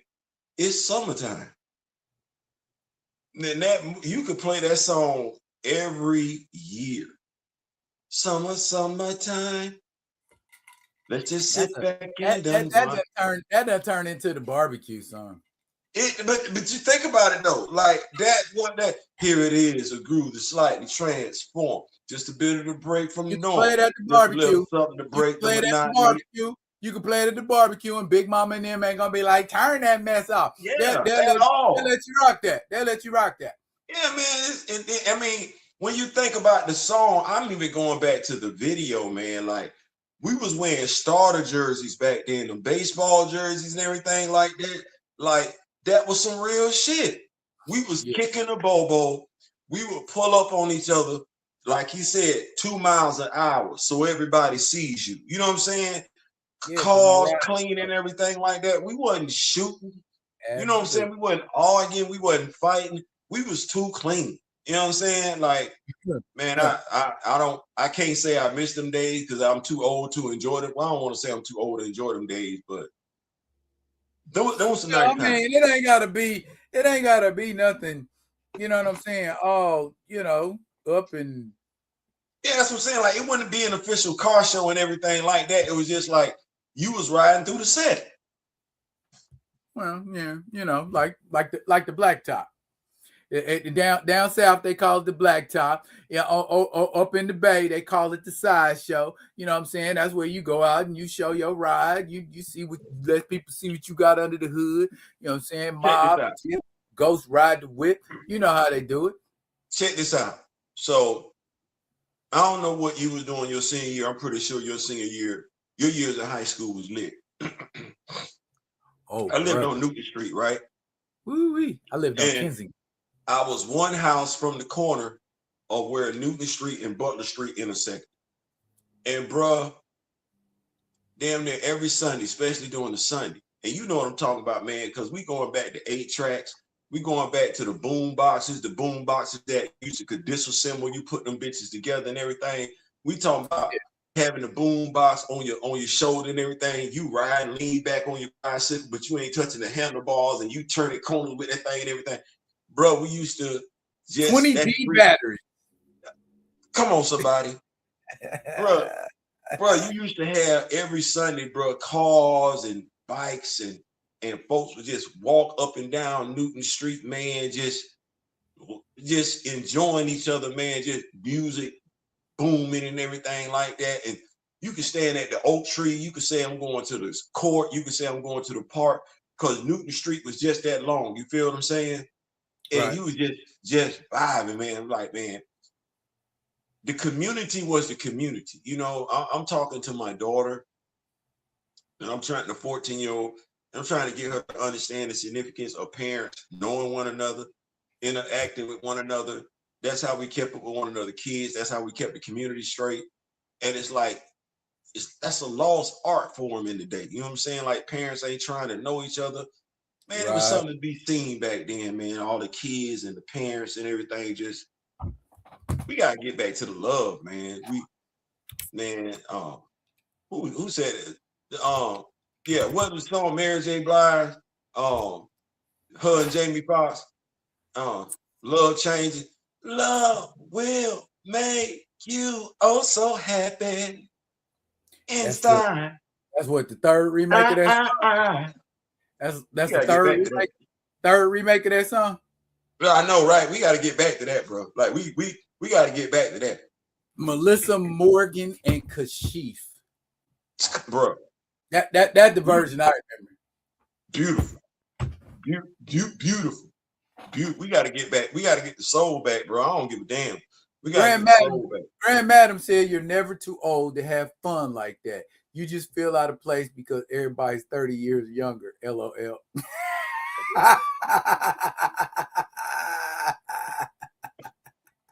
Hey, that's why you create your own lane. Just like you were saying about Kid coming out and doing another album. Kid doing that album for us, for our demographic, because Kid been talking to folks and Kid know we still messes with hip hop. We still, for the most part, is hip hop heads. So put out something that they can vibe to. Y'all go check out Kid's 10-man. Like if you want to go back in time and everything like that, and just, you know, see a brother, just, I still got the tools and everything. Y'all go check that thing out, man. I was fucking with it because I was like, okay, because when you know you ain't gotta be worried about being nobody else. You being you is good enough. Lonnie said he being there looking like a chaperone. Wait. Who he talking about, Kid? Whoever up in the club, 50 years old. Oh man. So this was years ago, right? I went to this place called Top Flight Club, and I used to go and, you know, go to the club for the drinks, you know, dancing and everything like that. And my oldest daughter's mom, she like, you know, be careful because, you know, you're gonna see Alicia up in there. And Alicia is Mia's, not my wife, but Alicia is my oldest daughter's older sister. And so I'm like, I'm not even going up in there for that. Man, I walked in there, and this is the damnest thing to me. To see folks half my age, which means I could easily be their damn daddy, right? Listening to the stuff that me and you used to listen to when we was in the club tearing that bitch up. I'm like, what the fuck do y'all know about these damn? Where y'all shit at? Why y'all listening to my music? Like, that's how y'all got here. That's how y'all got here listening to our music. What you doing listening to my stuff? This my stuff. Man, I walked up on that of, but then I realized the club ain't necessarily for me no more. I realized that my talk game can get me in trouble. And so the last time I went to the club, I was in and out in less than 2 minutes. I just went in and got something to drink because I realized I was married at the time to Alicia. I'm married. And I was like, how this go? So you at the club, right? You looking good? Yeah. You smell good? Yeah. You confident in yourself? Yeah. You got a nice talk game? Yeah. All right. You're going to go to the club? Yep. You're going to get you a drink? Yep. You're going to sit down at a table? Yep. By yourself? Yep. By yourself. You don't think nobody else going to sit down with you? Okay. Now, because we're not going to fool ourselves. Somebody going to sit down with you. Y'all going to have a conversation. What y'all talking about? You going to dance? Okay. What you doing on the dance floor? What type of moves you pulling out? Either because all this gonna get you in trouble. Like, that's what the thing you need to know. All this gonna get you. So you don't need to be at the club. If you ain't at the club with your wife, you don't need to be there. You're gonna get in trouble. And in a side conversation where we talk about cutlasses and regals and caprices, there was, I think it was a year where the cutlass and the regal had the same body style. That was a nice looking car. That was a nice looking car. I had got an 85 in like 96 97, 98. It was a blue one, and it had like silver and gold flakes in the paint. Oh, and I had that motherfuckers on Dana Danes. Oh, you couldn't tell me nothing. You couldn't tell me nothing. I could have got it. My grandfather would not let me get a car, bro. I had to keep riding in a 1980 Buick LeSabre, but I wanted that Cutlass so bad. Ooh. He asked me what's my dream car. Cutlass 440. Yeah. That what was it? 1970? I think mine might have been that Cutlass 440. Let me look at that. I think mine might have been the 1990 Nissan Maxima. Fully loaded. I know a lot of people say they dig the Nissan Maxima. It was the box one, bro. No, 70. Yeah, 70 to 1, baby. Yeah, 70 Oldsmobile 442. Yes, sir. Oh my goodness. With them racing stripes too. Oh, can't woo. Oh man, I pimped something out like that. Woo, I pimped something out like that. Something cold. They wouldn't be able to tell me nothing. And I have a rag top on that bitch. Oh, you know what it was? You know what it was, Darryl?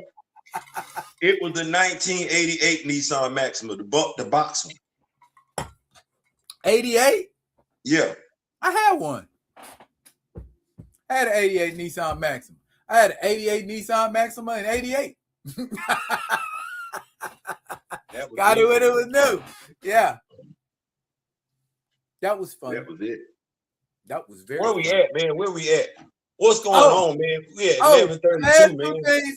Last two things I wanted to talk about. We play video games around here, right? Right. They act like we don't. Now, please tell me, Theo, don't leave me hanging, man. Please tell me you used to play Golden Axe. Golden Axe? I think so. I don't want to. It was a bunch of games just like it. It was a side scroller, and you picked either the male warrior or the female warrior, or it was like a little dwarf. And you go and you walk, and mugs will come out, and you just kind of beat them like Streets of Rage and knock them out the way, Yeah. I got down with that. Okay. You played that before? Yeah. Paramount is coming out with an animated series based on that game next month. It'll be interesting. Yeah. So and in November, Netflix is coming out with a Bass Reeves anime. I saw that. Hey, have you seen the trailer? I ain't seen the trailer, but it's on Netflix. I'm gonna say it's on YouTube though. It's called Bass Mechanic. Ex Machina. Yeah. Bass Reeves Machina. Yeah. I'm gonna check out the trailer. Yeah. Bro, it's cold, man. It's cold. I'm like, all right, man. Now don't give us no season of this, and it turned out and be dope. And then y'all do it like y'all did fucking Cannon Busters, and we don't never see nothing about it ever, never, ever again. When did Cannon Busters come out? 2017, 2016? We ain't got a season. I guess they canceled that. So I just gotta stop hoping. Man, So we started off this live with me saying something right about one Stephen A. Smith. I'm gonna bring that. No, that ain't what we started. That ain't what we started it out with. But sure, if you want to go that direction, why not? I'm gonna bring it back full circle. Folks hear the criticism, but that's all they hear. And when I say the criticism, he would hear nothing but people criticize him. Like that's all he's gonna lock in. Me, I'm looking at it like this.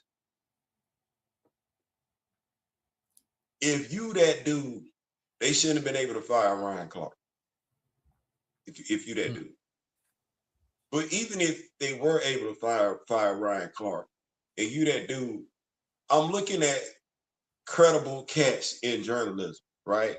Whether we like them, agree with them, or whatever, they are who they are. I ain't gotta like a damn thing Jason Whitlock says. Jason Whitlock is a qualified journalist. I ain't gotta agree with what he did. He put in the work. Same thing with Stephen A. Smith, Jamel Hill, Roland Martin, Ringerverse, Charlemagne the God. There's so many talented brothers and sisters out there. And my question would be, why y'all can't come together? Because do you really think we want to sit back and watch y'all infight with one another? Or do you think we would want to see y'all all on that one network? My question would be is, damn all this other stuff you talking about, Stephen A. If you are that dude, why haven't you went to all the black journalists, put your differences to the side, and give us the black news media giant we deserve as a people? Might give a damn about all that infighting, bro. I'm gonna be honest with you. I'm past all that. I don't care about all that. I don't. They're bigger fish to fry. You either part of the problem or you part of the solution. That's what I'm talking about. Got to be part of the solution. Got to be part of the solution. If we came together, like, you got everything awesome, emergency always, and I look at cats who feel like they have to do certain things.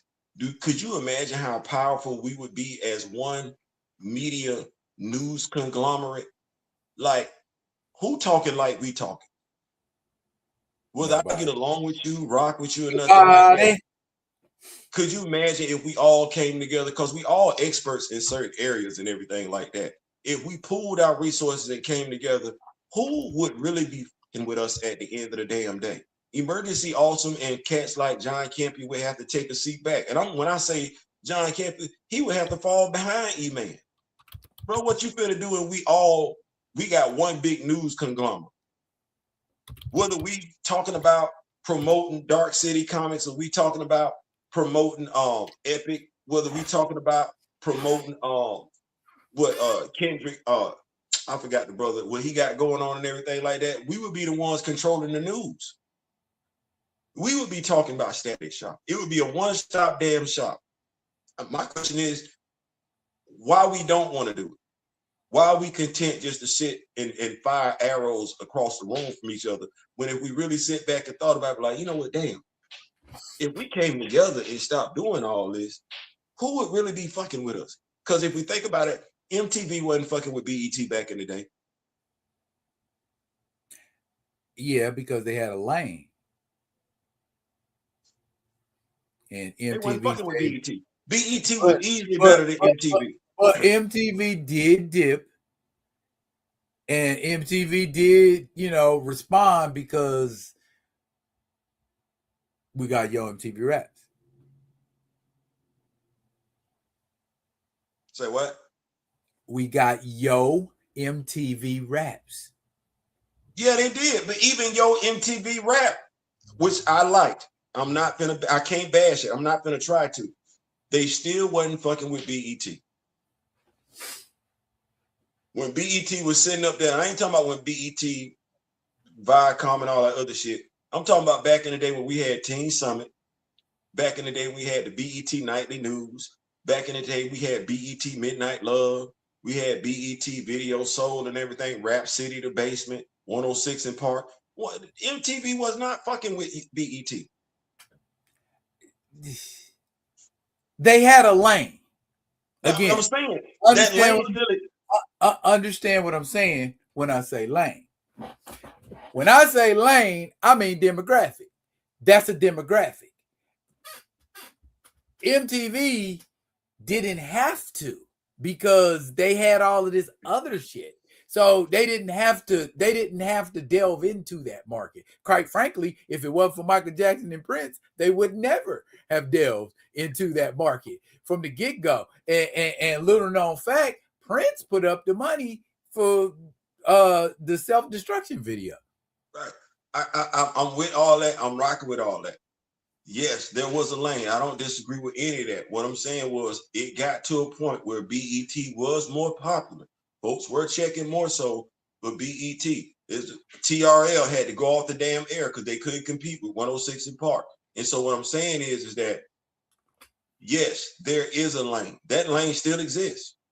To be perfectly honest with you, I'm asking myself as somebody that's out here now, why aren't we coming together to fill that lane as opposed to bitching, griping, moaning over scraps?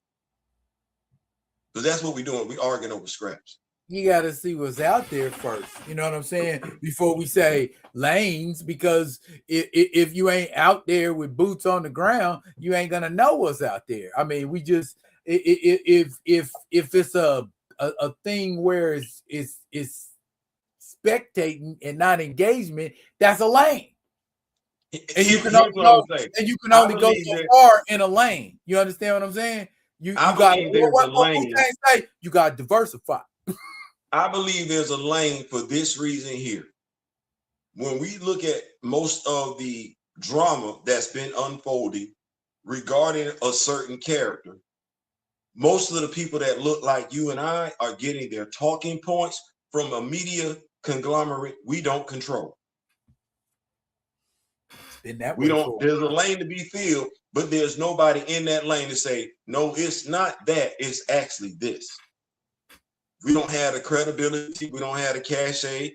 We definitely ain't tried to use any type of resources to say, okay, this is our #1 entertainment news channel. What we do have are a bunch of people that are unqualified to speak on a topic they feel free enough to speak on whatever they decide to, without any education, without any knowledge whatsoever. They just gonna throw it out there because it's tripping. So here's the question. All right. When capitalism kicks in, like it did with Bob Johnson, what do you do then? Because there ain't no guarantee that once you build it again, the same thing ain't gonna happen. You know what? I know what I would do, but I can't speak for everybody else. So if you asking me, I can speculate. You know what I'm saying? I can speculate, right? But like me for mine, that's what it is. How much money do you need? If you rich, you rich. You feel what I'm saying? And so once you get to a point where you're rich and you've gotten rich off of establishing something for the culture, I don't know. I can't see me. Oh well, I'm worth 50 million. Will they offer me 25 more million? Because I look at it like this: you offer me 25 million because it's actually worth more than that. That's what you're doing. I ain't crazy. Then you need to start your thing up. Because I'm telling you, the next man do it gonna be capitalism driven. I get all that. Just like with Bob Johnson, it'll be for the culture initially. I get that. Like I said, I can't speak on it. I can't speak on what the next person does, but I also can't not try because I'm concerned about what the next person can do. The only thing I can hope is that the next person would look at my example and be like, you know what? Sometimes the culture is more important than you gaining personal wealth. Because you look retarded complaining about black folks ain't got nothing, even though you individually wealthy as a black person because you then made a deal. No, because what you did to help you out, it helped you out personally. It didn't do anything for black people. So don't start complaining about what black folks ain't got. You had an opportunity to do something about that. You chose to put money in your pockets individually. Ergo your capitalism. Yeah. But there's a lot to be said about getting it your goddamn self. You know what I mean? It's not waiting on somebody to do it or looking for another person to do it, but just, bootstrap it if you got to bootstrap it. But get out there in the mud and grind and hustle and create it. That's everything. Like I got tired of dealing with corporate bullshit in 2007. So I started my own business. And I ran that business for 6 years. And then I decided, okay, I'm gonna go back into the workforce. that was a mistake. You know what I'm saying? And what I'm saying, all I'm saying is it can be done. It just is about researching and the testicular fortitude and to just step out there on faith. I don't want to lose focus. My question, I don't want to lose focus to go down the rabbit trail. My question was, why don't they spend time trying to resource how to come together as opposed to sniping at one another? Because if you came together, you wouldn't feel necessarily the obligation to snipe at one another. That was my point. Like first you got to find out. And if we talk about business, first you got to find out if people's like-minded. That's first. Do you have the same mind for business that I have? Are your goals for going into business the same as mine? Not gonna find that out till you sit down. Exactly. And when you sit down and you find out this person ain't got the same goals as you, you ain't going into business with you. I don't think they've had that conversation. I don't think they've done that. I think if we're looking at the way media operates, those individuals operate, they spent more time aiming at one another as opposed to investing in the possible idea of working with one another, despite differences. If it's about us as Black people being as informed as possible, then it shouldn't matter that I get an article from Jason Whitlock that's different from an article that I would have gotten from Stephen A. Smith, that's different than an article that I would have gotten from Jamel Hill. It's three different damn perspectives.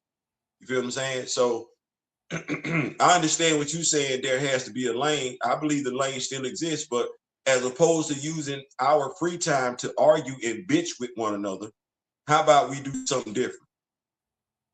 And they're supposed to be these highly influential, intelligent people. Me and you are just non-influenced, having ass fools. So we don't, we don't know nothing. We don't know nothing. Yeah, I guess what I say to them people is I stopped speculating and started articulating. Okay, and if people understand what I'm saying, then gather to me. I don't have a problem with people gathering to me, but you got to say, we want you to do this or we want you to do that, and this is what we want. And once you give clear parameters, there can't be no side or back or as we do popularly, goalpost raising. And just like Lonnie said right here in the comments, and that's the biggest thing right there. The people writing the check can't profit if everybody's getting along. That's the why. You know what I'm saying? That's the obstacle right there. Is who's writing the check. I'm not writing the check for y'all to be harmonious. You know what I'm saying? I write the check to keep that bullshit going because that's what makes me money. And I'll be honest with you, more people, especially in business, are quicker to screw you than help you because business is predatory AF. Muzz are going for jugular. Muzz are going for throat. They don't care about you. I don't disparage that. I don't push back on any of that. What I look at is this: you can't keep bitching, griping, moaning, and you ain't doing that. Exactly. I agree with that. All you doing is bitching, griping, moaning. 100. I agree with that. 100%. That's why it's like even when I look at certain stuff, and I really ain't trying to use this live. I vibe because we vibing and talk about it. And certain things that me and you and Lo and all of us here are all interested in. Folks be bitching and griping about Black representation. You can't say nothing to me about Black representation, not considering some of the mindsets of some people right here. You can't. I don't even know why you on social media complaining about it. Talking about Marvel is racist. I could make a strong argument. You racist too. You just racist against your damn self. Yeah. Well, it's about money.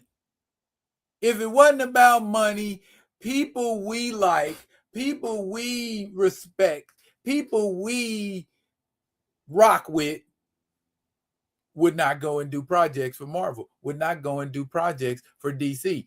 But they got to pay them bills. They got to pay them bills. They got to eat. They got to take care of their families. And if hold that's on, some of the folks we talking about though, that's bitching, griping, moaning about representation, they not influencers. No, they actually paying Marvel to go do this shit. like that. I'm talking about that crowd too. I ain't If you complaining, you complaining, and some of the folks to be online complaining, Marvel doing this, then you just pay to go see a damn Marvel movie. That part. Didn't you watch all the damn episodes on Disney Plus? What you complaining about? You know what I'm gonna do for us today? You paying money to complain. When we start doing that? Hey, I know when we start doing that, paying money to complain. What we doing? I know a bunch of people that do that. That pay money to complain. And have you ever bought an action figure yet, Darryl? You felt and pay good money to be a damn Karen or a Kyle. Have you ever paid money for an action figure and turned around and complained about it? Not complain, no. It don't make no sense because you bought it. Like, did you? It's one thing to not know going in, but to know going in, it's gonna be a piece of shit, and then to complain about it once you get it. Well, it's just like I told you. It's just like I told you about this lawnmower from the Giddy Up. I had no way of knowing that it was going to do what it did when it did it. I had no way of knowing my raggedy lawnmower was going to work. You know what I'm saying? So then we buy Giant Man. Then we buy Goliath. Oh, you talking about the one based on? Yeah, I bought it. We bought it, didn't we? We bought that, didn't we? Didn't we buy that? We bought that. Yeah. We knew going in what that was. Well, the idea for me it was to use it as fodder. You know what I mean? That's where I was with it at after a certain point, because I ain't gonna be able to do nothing else with it. Well, I figured out, with trick photography, what we call special effects and everything like that, I could actually make him giant size. And because clearly that's a light-skinned brother up under that damn mask and everything like that, I figured I use the one of them light-skinned brother head sculpts that I got, unmasked head sculpt. So, we could see him without his damn helmet on, because clearly they didn't give two damns. Now, as Black Panther fans, that's what we are. We protect the lore, we advocate for the lore, and we just all around dig the character. Now, this is a part of it that I looked at and said, maybe we need to put more in. And I have been thinking about it and kicking around. We always talk about the lore, the stories, the controversy, that is. We never talk about the art. Oh, come again, say what? We never talk about the art. We never talk about the artists who draw Black Panther. And I think you have made it a point that you have definitely made it a point to talk about one David Crownson. David Crownson? The artist on Black Panther? David Crownson. I might be getting the name wrong. Who drew David Crownson is the one. David Crownson does Harriet Tubman. What's the one that did the Supremacists with Black Panther? That one? Yeah, the brother. That's Dennis Cohen. That's what I meant to say, Dennis Cohen. You have brought his name up quite a bit, to the point where you have people mentioning his name online. Because I look at it. Look at it. I mean, it's very. I like it. He makes it a point not to make the ears pointy. Because think about it. Panthers don't got pointy ears. Not like how we trying to make him look like Batman. Not that that's a terrible thing, but I mean, he got his own look. And I like not just okay. When we talk about Marvel, and we talk about the people who is the most influential, we always talk about Stan Lee. We always talk about Jack Kirby. Yeah.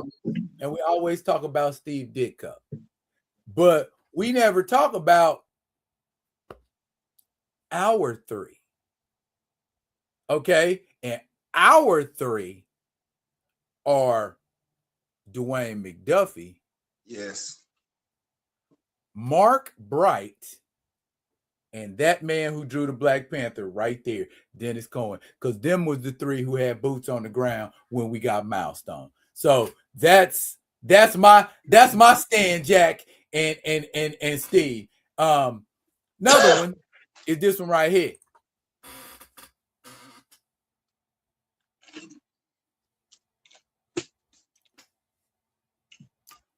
Another brother.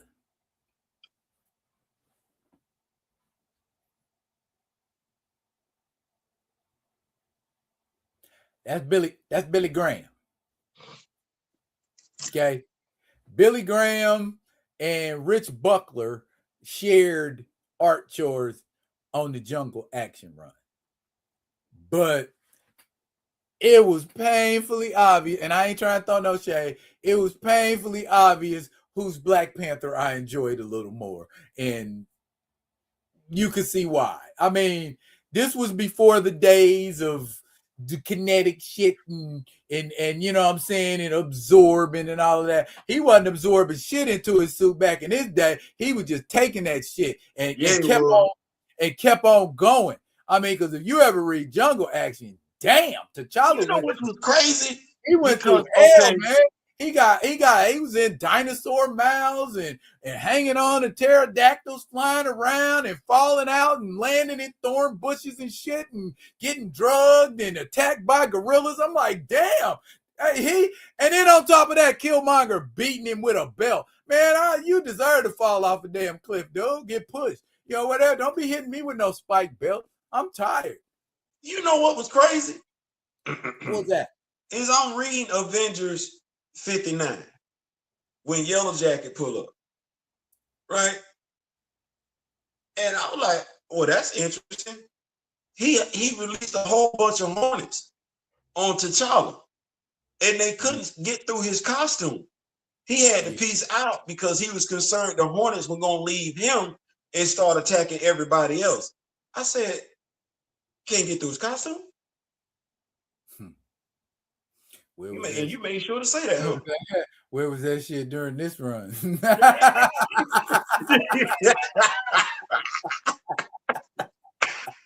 Now, this shit is toe up. That's why I love going back, dude. And it's like folks don't be understanding. It's like y'all, not y'all, because me and you, we got it. But I be like, man, y'all missing out on Black Panther, not fucking with this dude. You want me to tell you something else? You want me to tell you something else?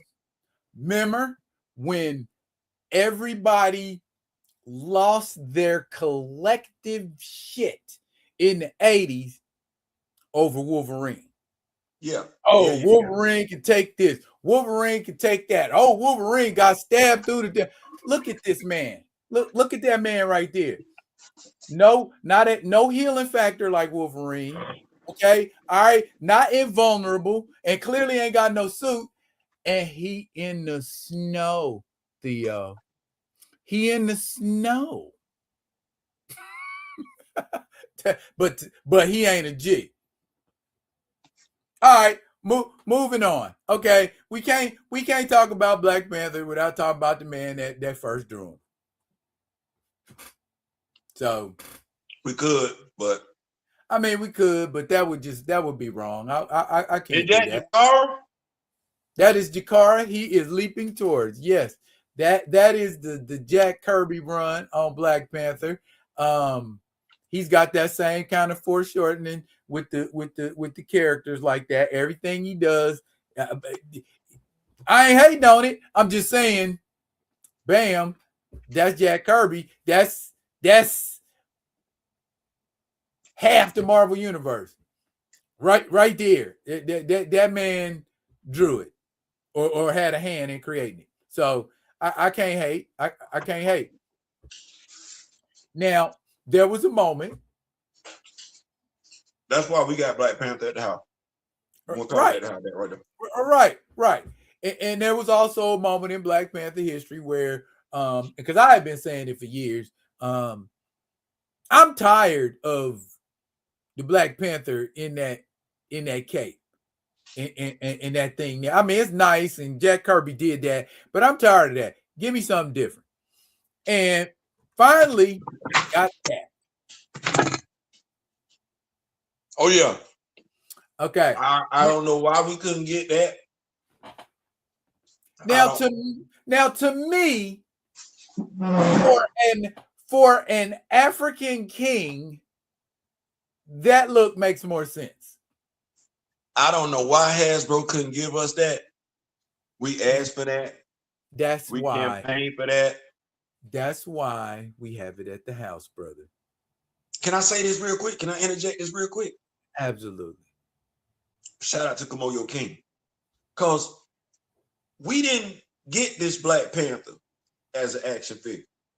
We went through great lengths for a whole year, letting Hasbro know what action figure we wanted. We wanted this one. We did. Kamoyo did outstanding work. Boots on ground, as Darryl would say. Sending them all the renders. All the renders. We knew we was getting a Magic the Gathering. We just didn't know what it was. Well, what did we get? I would be remiss if I didn't think Hasbro took the Black Panther fan base into consideration when they dropped this action figure. It is not an accident that we got an action figure, not only with an Infinity Gauntlet, but also an extra head sculpt where you can see part of his face. I don't believe we got a shield. We got the Spirit Bashinga. I don't believe we got any of that if we ain't adamant about what we want. Now, did we get what we want? No. But damn it, that's not bad.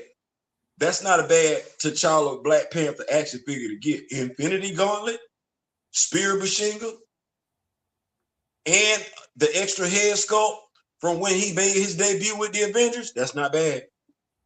Now, was anybody asking louder than us? No, hell no.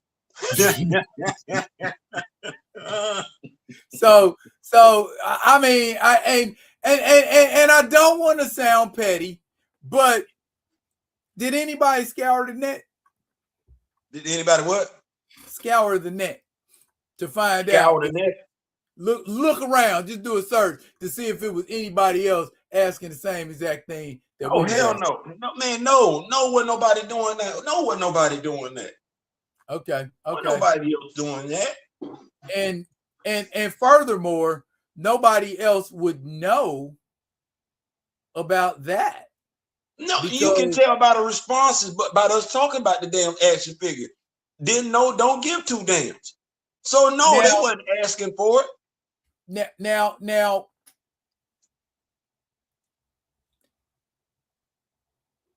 is that supposed to sell out? I don't care if it does or doesn't, but is it supposed to? You know what? I'm with you on that one. I don't care if they do or don't get it. I got mine. There you go. And to me, that's an achievement because I feel like it was something that I was so much asking for and knew I feel like wasn't nobody listening. So when I saw it, I was like, oh, where can I get that? Oh, where can I get that? Oh, you know what I'm saying? So it's like, thank you for paying attention, even if you weren't paying attention. And then like back to this real quick. What I wanted to say was, are we aware that two people freaked this look? Two people what? Two artists. Okay.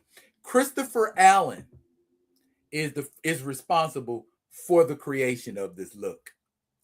But our man Fareed Karimi, yeah, he took that shit to the next level. Because I feel like Fareed made his look more like a Black Panther ninja. You know what I'm saying? Yeah. He looks so sleek and he looks graceful, but he still looks powerful at the same time. And that's what a Black Panther is supposed to look like. Hold on. Hello. Let's listen in. I was trying to call you because Nikki just got I'm nosy. But it was pouring down raining. So I told her I was gonna call you and see if she could just bring me in the morning because it didn't make no sense for her to bring me all the way home and then come back and get me in the morning for her to take me.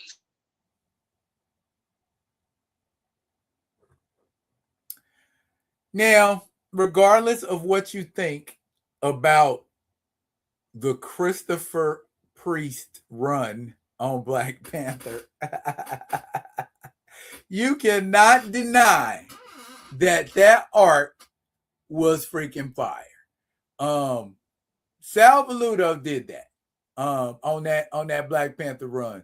That was for a while. I mean, until I got tired of the cape, you know what I'm saying? Because the cape, it just, as you can see, it kept getting longer and longer and longer. I'm like, damn it. Why are you trying to make him look like Batman? Don't make him look like Batman. What you say, Kamoyo? My poster of that is on its way. I gotta say, cool. Okay. I agree. The priest suit did add like more of a sense of regality, to his look. I like it. I like it. But like I said, I wanted something that was more, tribally functional. And that's what the Allen and Karimi look did. So that, in a nutshell, y'all. Yeah. That's just cold. You know what I'm saying? I think I've made so many, copies. I got so many copies of that in my files, man. It's just crazy because that right there. I could die tomorrow, and that. Thank you. You know what I'm saying? That's a cold ass pose, man.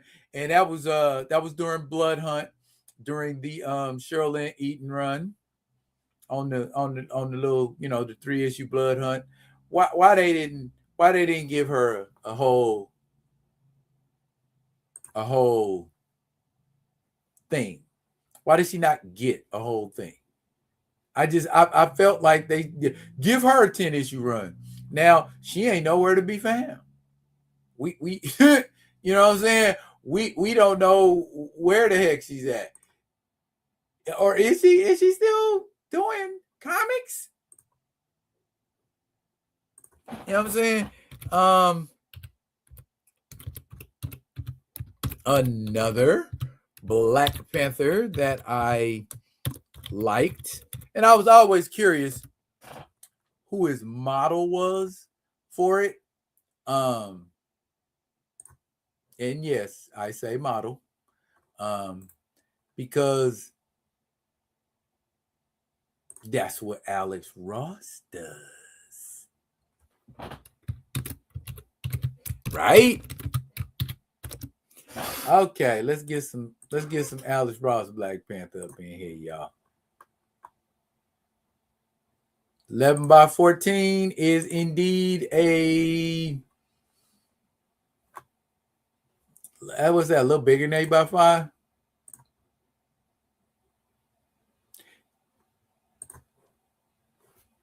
Alex Ross, known for his realism.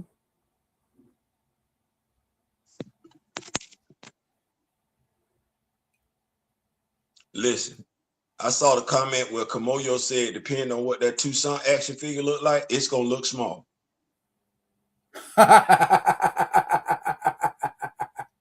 Like I'm trying to. I was telling people, Daryl, help me out, because me and you both collect action figures. Okay. Was that Shorty Black Panther action figure not smaller than the Shorty Marvel Comics action figure? Way smaller. Okay. Was that Shorty action figure smaller? That thing was fucking scrawny. Was that Shorty action figure smaller than the Nakia action figure? Yes. Is that Shorty Black Panther action figure smaller than Monica Rambeau Tiana Paris's action figure? Way smaller. That Toussaint Black Panther action figure is going to be smaller than the Chadwick Boseman action figure, smaller than the Eric Killmonger action figure. I'm trying to tell folks they not gonna mess with the dude's size. It gonna be what it's gonna be. Theo, what you doing this weekend, brother? Oh man, we you're moving in. I don't even know why I asked. You're moving in. Well, no, the furniture, our beds come on Monday. Our furniture doesn't come till Thursday. But as far as what I'm gonna do this weekend, I'm actually excited. We're getting into Ta-Nehisi Coates, Black Panther run. We're getting into the 10-issue run of Shorty. We're going to keep going with the Avengers, so we'll be doing Avengers 60, and we will be bringing to everybody the Ultimates 2, issue 1. Oh my goodness. So, and I don't know, I might do the live and ask people, because it was pretty cool tonight, why T'Challa can't get what Bruce can get. I think that was pretty good live. Had to end it prematurely, but I might pick that up on TikTok tomorrow. I'm gonna be doing this.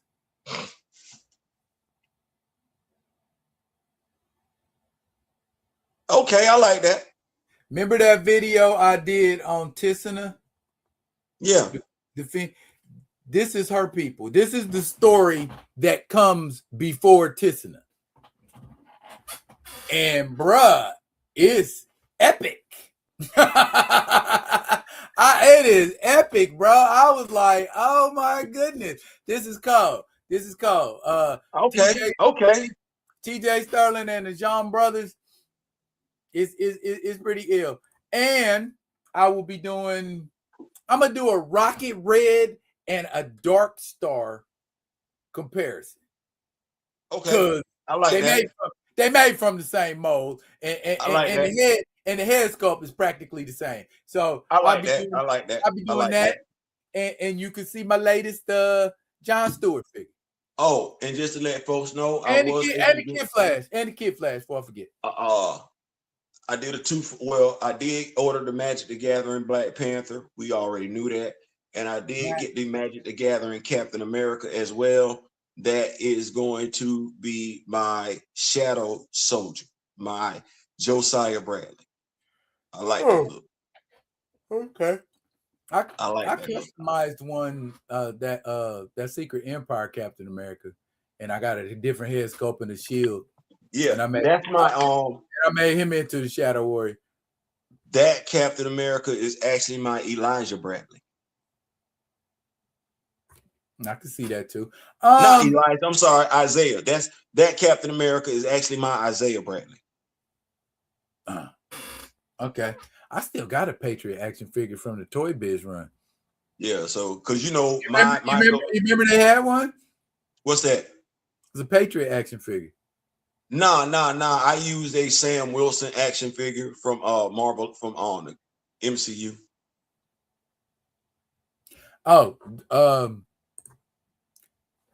Dark City Low say he gonna start that coach run with you.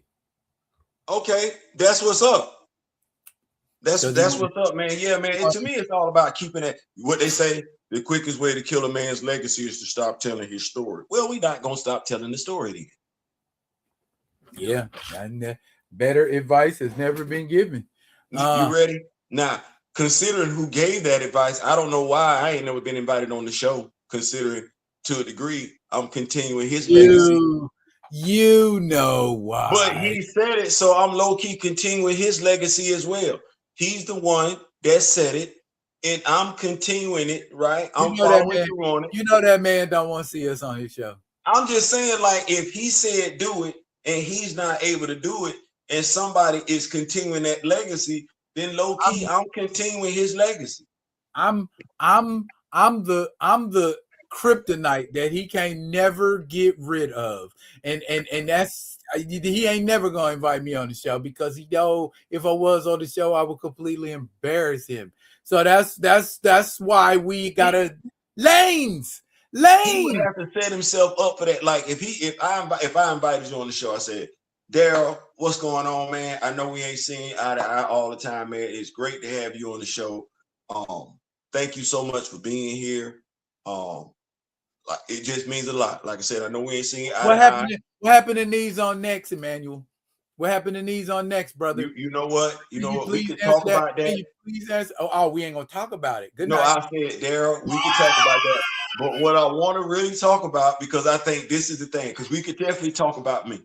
We could. And I'll be more than happy to talk about me at the end. But what I want to talk about is the reason why I brought you on the show, which is what I think is fair, is that I said, yes, I did say knees on necks, but I also said the quickest way to kill a man's legacy is to stop telling his story. And if I can't do anything else, I can acknowledge on this show that you have been keeping that man's characters, actors, legacy alive by continuing to tell the story. If you could just talk to us for a few, bring the fans in and everything like that. How many stories, what type of story arcs have you covered for Black Panther, if you could? Where are you at right now with Black Panther? Hey, good playing, dog. I'm just saying, like, everybody does the wrong thing in an interview. When you got a motherfucker on the stick, when you got him, you at his throat, you finished. You don't ask no stupid questions. You don't go off into no stupid ass tirades. You don't get lured into that bullshit. You stay laser focused. That's why they don't want me there. That's why they don't want me.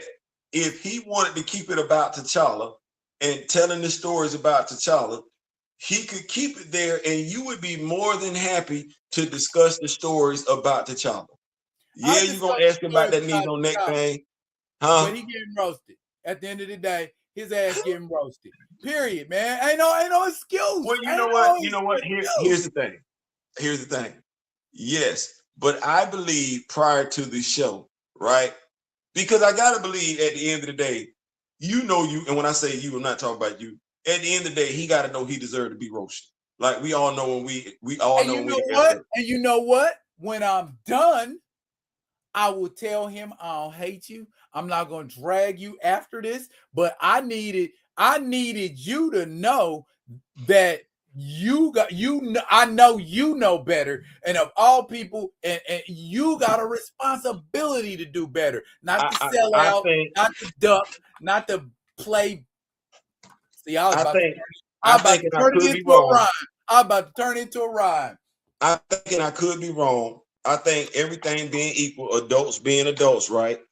I think there could be some type of conversation had to where there's an understanding during this interview he gonna get roasted, and nobody wants to get roasted and everything like that. But at the end of the day, when you wrong, you should be able to acknowledge that you were wrong. And being roasted, I would think would be an acknowledgement. You know what I didn't like. You know what I didn't like. When everybody who was in that cabal, and I'm the one that named it that. I'm the one that named it that. Okay, denied they were ever in it, including his ass.